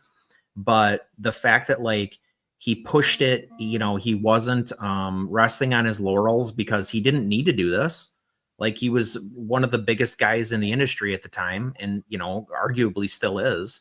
But he didn't need to draw like this. He wanted to draw like this. He wanted to push himself. He wanted to do something that people, I can't say people hadn't seen before, but people hadn't seen from him before. And, look at how it came out. These pages are unreal. Yeah. Man, I love that last panel. I mean, just the emotion, that's a powerful page, a Yeah. powerful panel. That's great. Wow. And like I said at the top, I wish we would have gotten more of this. Yeah, no, it's fantastic. Wesley says that's really good pacing. Mhm. 100% on this. All right. Chuck Arnold approves. Nobody's mentioned Mike Mignola when we were looking at that artwork. That's always a compliment. Jason got me on it earlier. I know. Yeah. That's all right. Oh boy. Now, next up, and I think we actually got 2 pieces in this week from Tristram, but I think you got one and I got one. But come on, an Astro Boy page. Yeah, this is a hen's teeth pick, right? I mean, Yeah. you don't see these. You just No, don't see it was these. shocking when I saw it on CAF. It's so fun to me to see like kind of getting back to the Cullum thing where like it's two almost completely disparate styles because Astro Boy is like clean and sleek and fun and cute and whatever, and then you've got these like fairly realistic, tightly rendered backgrounds going on. Mm-hmm. Yeah. No, this is I can't even imagine how many of these kind of pieces are on CAF, but I thought thing was amazing. I would have picked this one if you hadn't gotten it. It is just it's fun, and I've only read a little bit of Astro Boy, but it was always the way the character was drawn compared to the stuff around him was always just striking. I mean, how often Yeah. do you see stuff done like that? And yeah, I mean this is incredible. And what do we got? Only 3 comments on this piece. This one That's deserves a great. few more comments. One of them has to be Marcus, right? Well, let's see. I'm copying the link because I'm gonna throw it in the chat. No, Marcus hasn't gotten it. Jeff Oh, Singh, Matt Kennedy, and MYC have oh, all okay. gotten comments on it. Huh. 818. That thing's been up there for a while. 8 days. Well, Bill didn't read these. He watched the show. No, I've read a couple. Come on, man. Marcus. Anyway, links in the chat for those of you who might like to leave a comment on this. Come, yeah, at the end of the day, very, very rare. Indeed. Oh, Kev Walker. Well, we already know you're a fan of Kev Walker's. Big fan of but Kev Walker for sure. I embarrassingly didn't know that he had done stuff for Magic. Me neither. So that was a big treat for me. Seeing painted Kev Walker is also a big treat for me. But, you know, more than anything, like, well, I don't know, who doesn't want to see a big gnarly dinosaur, right? So that's awesome. But like seeing Kev Walker kind of execute this at this level, like knowing that this is, I believe you, Stingray. I just didn't know about it. Knowing that this is probably kind of small because it's destined to be card art, but again, another like absolutely packed image, like, you know, more than edge to edge, because the dinosaur's tail is like bleeding out of the image, but just cool visual cue stuff, like the guy's axe or the halberd that's in the foreground, like, you know, really centering the image and like underpinning the dinosaur is such a cool effect. He's also got those 2 spears that are embedded into the ground that are doing the same thing. It's like pointing your eye up at the dinosaur, like you need help to see the thing, but you know, there it is. It's doing the work. And he does that really cool kind of like fisheye thing around the edges that's like even, you know, drawing you in all the more. He's such a good designer. He's so clever. He's really like edgy with his illustration, like overall, which is one of the things I love about him. He's not afraid, like Kevin O'Neill, like he's not afraid to get like angular and like a little bit weird with anatomy and things like that at times, but it always works. It always lands. Yeah. And that looks like a ship's anchor tied to a cross or something. Is it? Oh, yeah, I think you're right. Yeah. I don't know what kind of battle weapon that is, but I think I don't want to using it get as a weapon though, right? Yeah. Oh, hell yeah. That's Yeah. crazy. But anyways, no, I mean, and you can tell. I mean, unfortunately, this is a very small scan. Yeah.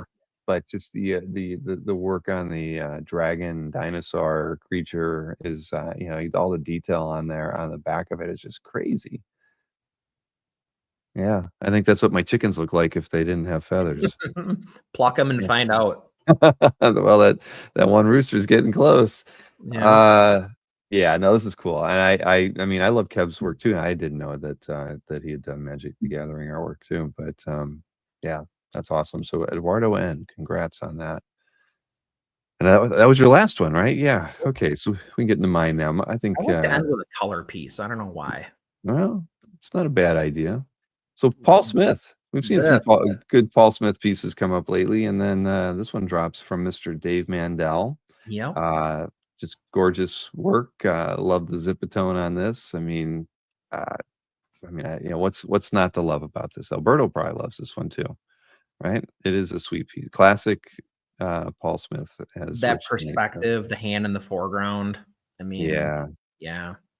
I mean, oh, and I can't click on it. Dave Mandel, what the heck, man? How do you not have a bigger scan than that? Okay, well, that's disappointing. But yeah, no matter what, I mean, it's just it's an amazing image, and you know, from the right era, Paul Smith, and it's in Mandel's collection. Well, he wrote in the description something that I guess I hadn't really ever considered, but he said one of the things that he liked about Smith's run on Doctor Strange was how cleanly he illustrated the mystical realm.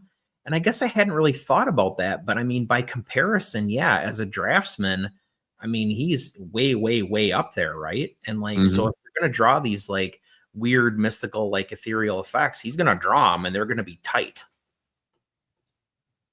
Yeah, no, I agree. It's yeah, I love the. I mean, the background has kind of a you know, a Ditko-y kind of drawn vibe with the way these handle the little lines on the circle or on the sphere. But yeah, Alberto's is reminding us that he has a nice cover too. We know that, Alberto, we do. At any rate, this is awesome. Totally awesome. I love it. And I mean, how long was Smith on? I mean, because he did, how many issues did he do at Doctor Strange? It wasn't a lot. No. Very short. It seemed like 6 Off issues. the I mean, top I don't know. of my head, 9 maybe? Maybe. Or 9? Yeah, he didn't last long on any title that he worked No. on, but all memorable work. Smitty had a run on Doctor Strange. Yes, he did. Less than Yeah, 10. I think Rich is right. I think it's 8 or 9 issues.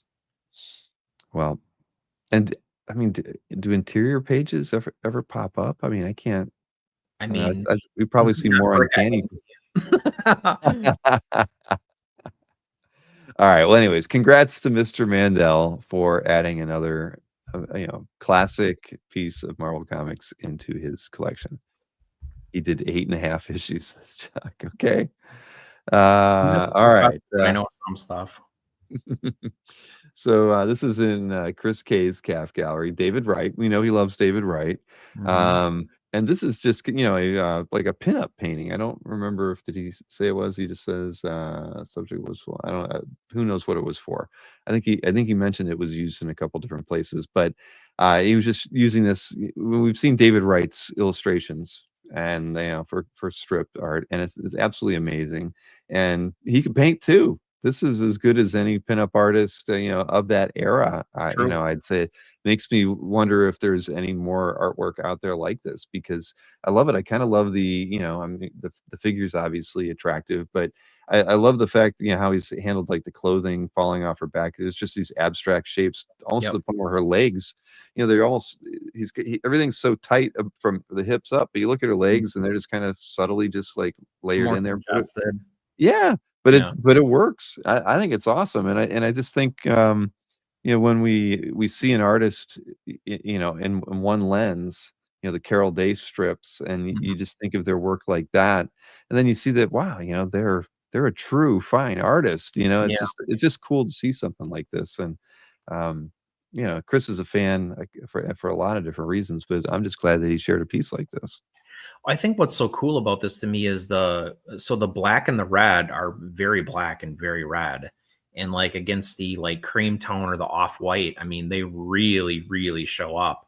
And to not really care a whole lot about like what that looks like. And I don't mean that in a bad way. I mean, to your point earlier, it's just kind of masses and like, some like overlapping tones. And it really, I mean, there's no question about what it is. But like as a graphic element, it's very, very strong. Yeah, no, I agree. Rich Danny says there was a pencil piece that was posted by Wright. I guess I missed that. Did Chris post that as well? Oh, here's something that says a pencil prelim. Maybe that's it. Is it from new? Yeah. No. I mean, not the same kind of finished quality, but sure. I mean, again, we're so used to seeing his pen and ink work from the strips that this is all nice to see. It's awesome. You just wanted to see a boob. Yeah, Rich was hoping that. There you go. That's it, right, Rich? Okay. All right. Next up, and it's funny, Luca Pizzari. Isn't that?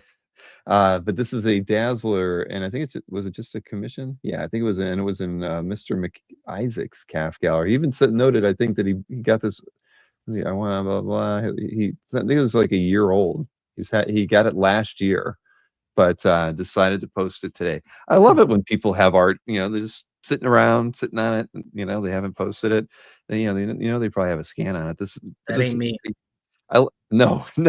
Well, yeah. When I post in bulk, but this is like a flash dance, almost homage, but nothing falling on her in any way. You get the disco ball, the composition. Oh yeah, the stool though, and the Yeah. I mean, Dazzler's a cool character. I've always, I don't know what, I literally don't own a single piece of Dazzler art, but just from, just as far as like a character whose costume is rather, simple and whatever. And, they make it, there's a lot of great pieces out there. So this is a good one. McIsaac, I always like Michael's collection. And, yeah, Michael, don't wait a year. Don't sit a year on this stuff, man. You can almost hear the Donna Summer music. Oh boy! And Marcus is sending congratulations to Taylor Swift and Travis Kelce. very thoughtful of you, Marcus. They're tuned in for sure. They are, yeah. Then Jamo's art. Jamo's been on CAF for a long time. Let's see, he created his CAF account in 2004. So we weren't even a year old when Jamo created his CAF gallery. I love And this. Jamo is, he's a if you don't, I don't know Jamo. I actually reached out to him probably like a week and a half ago, asking him if he'd want to do a collector interview because he has been on CAF forever. And I know he's a bodybuilder, so a lot of he collects Hulk artwork. But apparently he's moved somewhere where he's like literally, on the other side of the globe. So I don't know how we're ever going to get to properly do an interview because he said he'd love to do it. And I remember early in the days of CAF when CAF just looked, I mean, it looked like it belonged in the 20th century. He and I emailed a lot because he was using the site a lot, and it was just fun. He was like one of the first like people that was regularly that I didn't know that started communicating with me because he enjoyed CAF. Right. Yeah, so I thought he'd be a good person to bring back because there was a point in time where he didn't post a lot of artwork to CAF, but and this is just a classic McGinnis image, and I know you love McGinnis. That I just thought this was a good time to post a piece from his collection. It's a beauty. Yeah, this thing absolutely jumped off the stands because of this cover. Yeah, look at that. That, man. It's awesome. McGinnis was meant to draw the Hulk. I mean, for God's sakes. And yeah, Marcus is saying how jealous you are of his teeth. But hey, they could be veneers, Marcus. You never know. And ink by Dexter Vines. Yeah, so there you go. We have that wherever I put them. We have a Nova McGinnis Vines artwork for next Saturday. Anyway, awesome. Congrats to Jamo on that one. Then this Nick Runge painted piece. This is a Rogue and Gambit piece. Look at that. I thought this thing was. I mean, look at her. Look at the detail in her face. I mean, that is freaking beautiful. This looks digital. I know. But what? I love the way. Isn't that crazy? I mean, everything about this piece is so slick. But yeah, the lighting, the Sentinel kind of being ghosted, the background. I mean, it's almost chiseled out like it belongs in the from the 1920s or something. The way it's drawn, and then you have the figures drawn so well. The lighting on this thing is great. It's reminiscent of face looks real. Yeah, it's watercolor, says Dave Kopecki. Yeah, wow, it's so hard to imagine. I mean, but yeah, when I saw this thing, I was like, holy, because we think about I don't know, we make jokes. Well, we don't make jokes. Marcus makes jokes about like Massafera. He has really powerful colors in his paintings. Yeah. These are just as brilliant, but much harder to do. Yeah, exactly. And then the way he's handled her face there. I mean, it's just so detailed, and the lighting in her hair, the white portion of her hair. Yeah. Oh, this is amazing. Awesome. Yep. I mean, holy crap. I mean, again, the more I'm looking at this, I love it. I would if this was like on a Matt DiTullio claim sale show, I might pick it up before it even makes it to the show. Because it is that nice.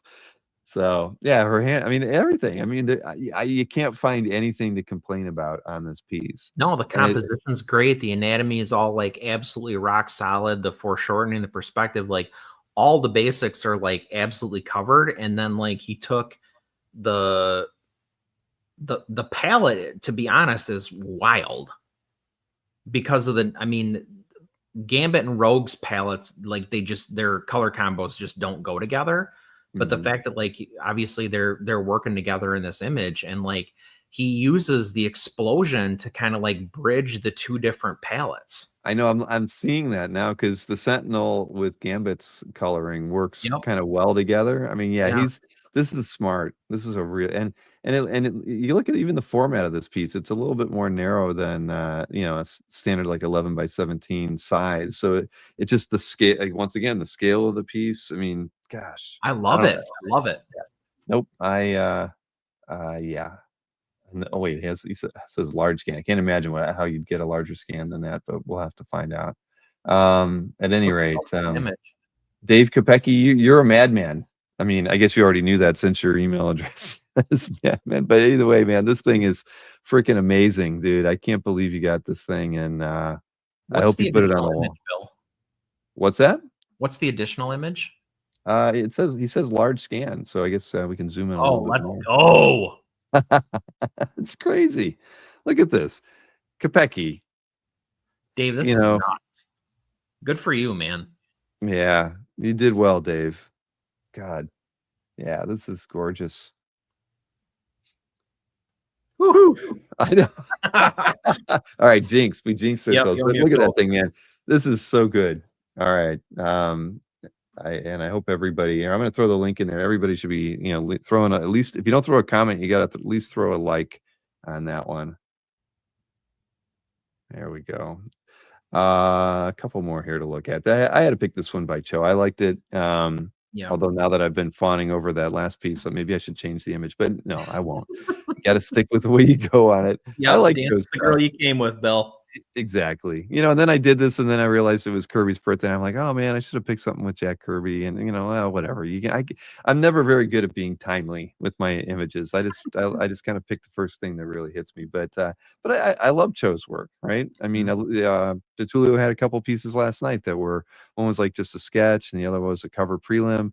He's just a master of just using black and a one color so often, and I just love this. I think the composition on this thing is great, and while I've never owned anything by Cho, I mean I feel like if I saw the right piece, I'd pick it up in a heartbeat because he's just a great designer and a I think what I respect the most about his stuff is the fact that like he doesn't stray from this style, right? Like he has a very like or vintage, like almost retro style to the looks of his figures and like the types of character designs that he gravitates to and things like that. But what I like the most about it is he's got this Dave Johnson-esque approach to what he does, wherein he fires off these like in some cases really intricate and elaborate designs. Like there's a lot happening here, right? But he stays true to that, like to his style of illustration. So he might be doing, like frankly, groundbreaking in some cases stuff from a design perspective, but it's all like soundly like in his milieu, like he's not doing what someone else does. He's doing Michael Cho, but he's doing like these incredibly really avant-garde in some cases cover designs or compositions. No, agreed. And I was thinking Dave Johnson too. Just he's gosh, this is just so good. Yeah. So good. And it comes off as like early 20th century, like Totally. Like a lobby card. Like a lobby card, something that's been, printed and it's a little offset and it doesn't match. Because you look at how, he's laying in colors here on, to kind of do the rib cage area, chest area of Robin, but there's no black line to define that. He's using the color. Same thing within the legs, and that's like that. Yeah, I mean that's just so early 20th century design. So and nice. that level of saturation, I mean, is just insane. Book illustration. That's a good way to say it, Chuck. Yeah. So, anyways, this is a great piece. I like it a lot more. Now, okay, I won't switch out for the run. Yeah, piece I like it a lot. And this is in Mr. Finn's calf gallery. 1 minute later. Then okay, I had to pick this Boris Vallejo. Yeah. Savage Sword of Conan cover. Again, I think this is this photograph is pretty poor. It doesn't really. I mean, I'm sure this has a lot more pop to it. But I just thought this was awesome to see on calf. I love Boris's work. There's definitely not enough of his stuff on calf, and I thought this thing is gorgeous. That Reaper figure is so cool. Yeah, and there's skulls on it. Oh man. Roy Mercado in the chat. Hey Roy, good to see you. But this was the other one by Tristram. I knew I'd picked one, and you had gotten one too. But no, this is a good piece. Great to see on calf. I want more Boris artwork on the website, everybody. Next up, this was a Phil Jimenez piece in Mickey's calf gallery.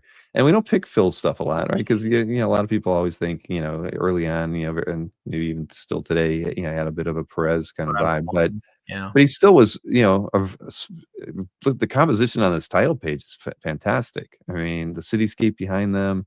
I don't know how those guys are managing to still be standing inside this, uh, elevator that's Centripetal broken force. clearly. But I love the Supergirl figure. I mean, with her cape going off both sides of the panel borders on left and right. Mhm.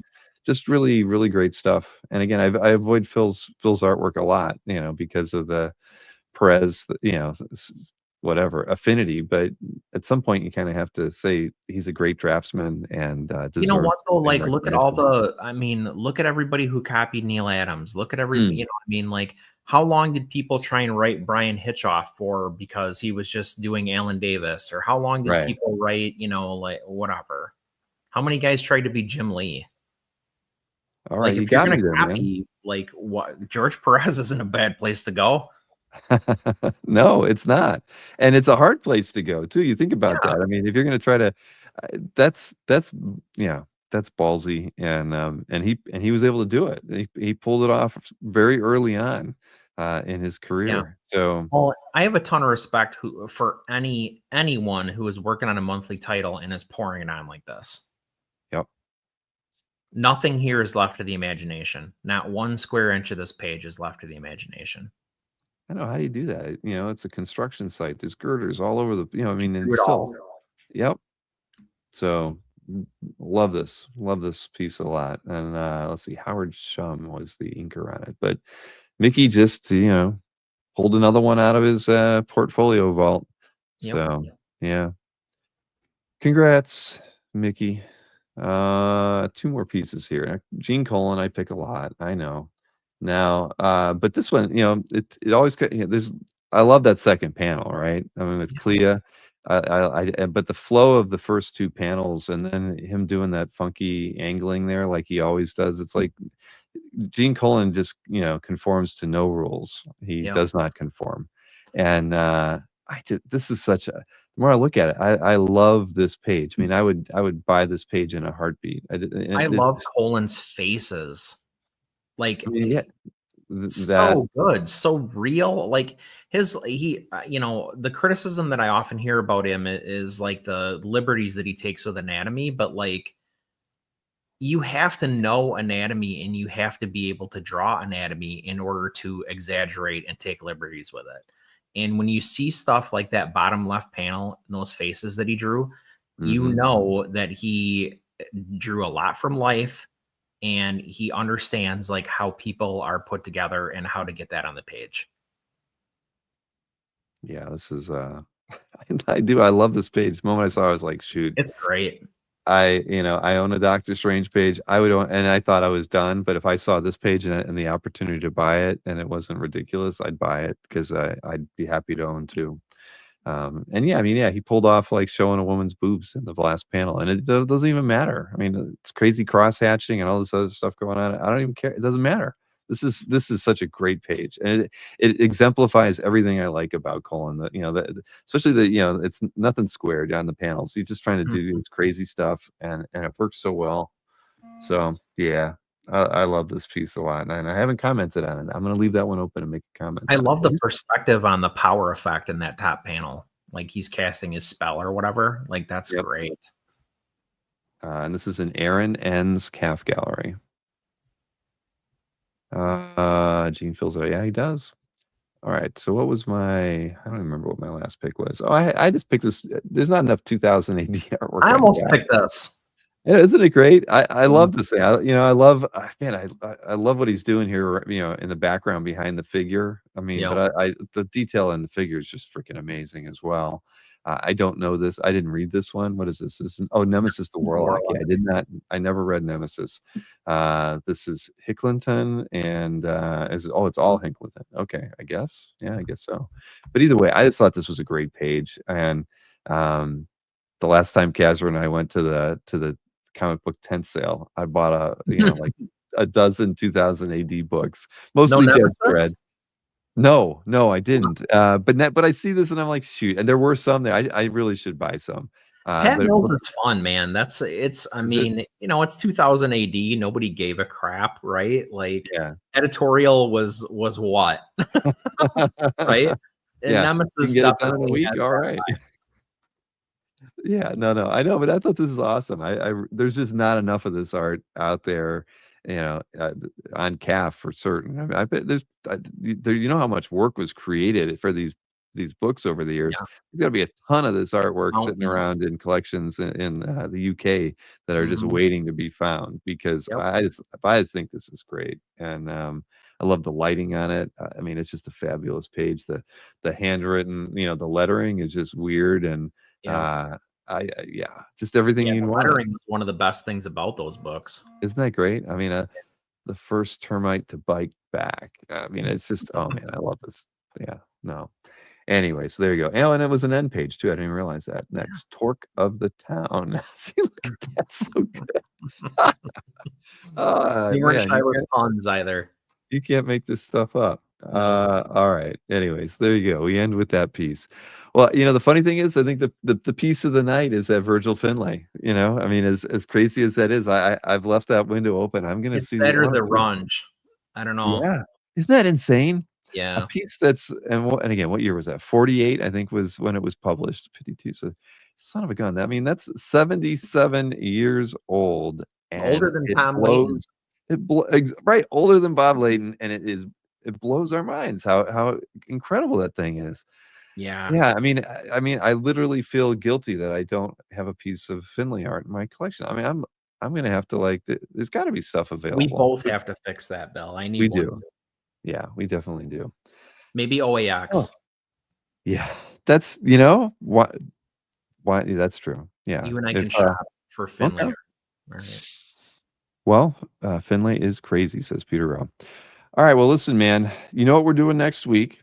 So, I'll be here. I hopefully will have my Dan T-shirts by then. Maybe if I bought two, I'll do a costume, a wardrobe change Oh, there you go. throughout the show, if all goes well. But what is this? What did Chuck say? Not enough John Byrne. Chucky took care of that last week. Yep. Oh man. All right. So Rich James says the clue to epic cover should have been picked. Man, there was a lot of great stuff, Rich. And it's hard sometimes going through there, and yeah. I mean, this week was one of those ones where I almost felt like going and showing people like the 30 most commented stuff from the week of art posts because there was just a tremendous amount of great stuff. And we don't always pick stuff from like the most popular. I mean, you have I to try not to be yeah, honest. I know. I mean, Well, on the I one hand, cheat. I'm like, well, everybody already saw this, Mhm.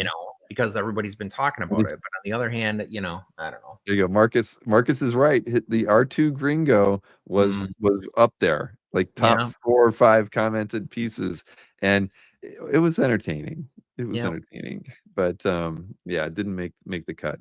Anyway, Chris, will you have will the grill be intact next week? I Do you think? believe so. Wednesday is the Wednesday. It was supposed to be yesterday, and the lab didn't come through with the tooth, so it's next Wednesday.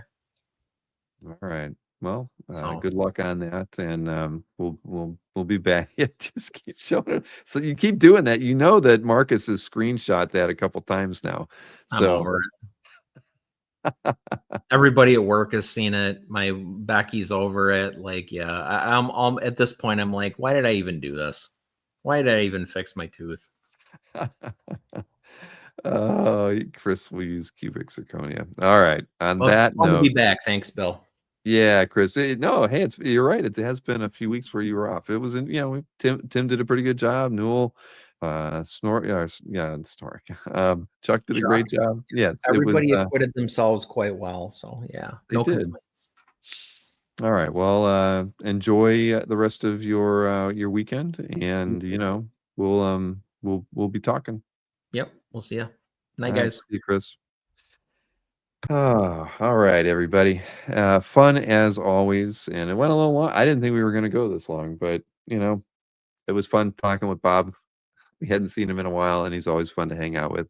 Um, But yeah, I'm actually now that the show's over, I'm gonna go and I'm gonna see if there's any Virgil Finlay artwork out there in anybody's any dealer's website or anything in the calf classifieds, because now I'm curious. Yeah, may not be as good as that one, but I have to have my starter Finlay now. But again, we have no shows going on this weekend. I do have a couple of videos to drop. I still have to get the one that the unboxing that Mr. Goodwin and I did. I haven't had the chance to re-edit and add in his GI Joe wraparound covers, the three of them. I haven't been able to add that to the tail end of the video. I'll try to get some time tomorrow and do that and get that posted over the weekend. Apologize to Dan. I've been meaning to get that thing up there and I haven't. And I do have, I think, another thing that I've been working on that I got to get out as well. But anyway, Goo, you're 100% updated. I saw that you wanted to get updated, and you have been. All right. So I hope everybody has a wonderful weekend. I will be back on Labor Day on Monday with Joe Manarino doing that signature show. So if you can tune in for that, great. If not, please enjoy your Labor Day. You can always watch that on the rewind. And yeah, so there you go. Have a wonderful, wonderful weekend, and we'll be back at it.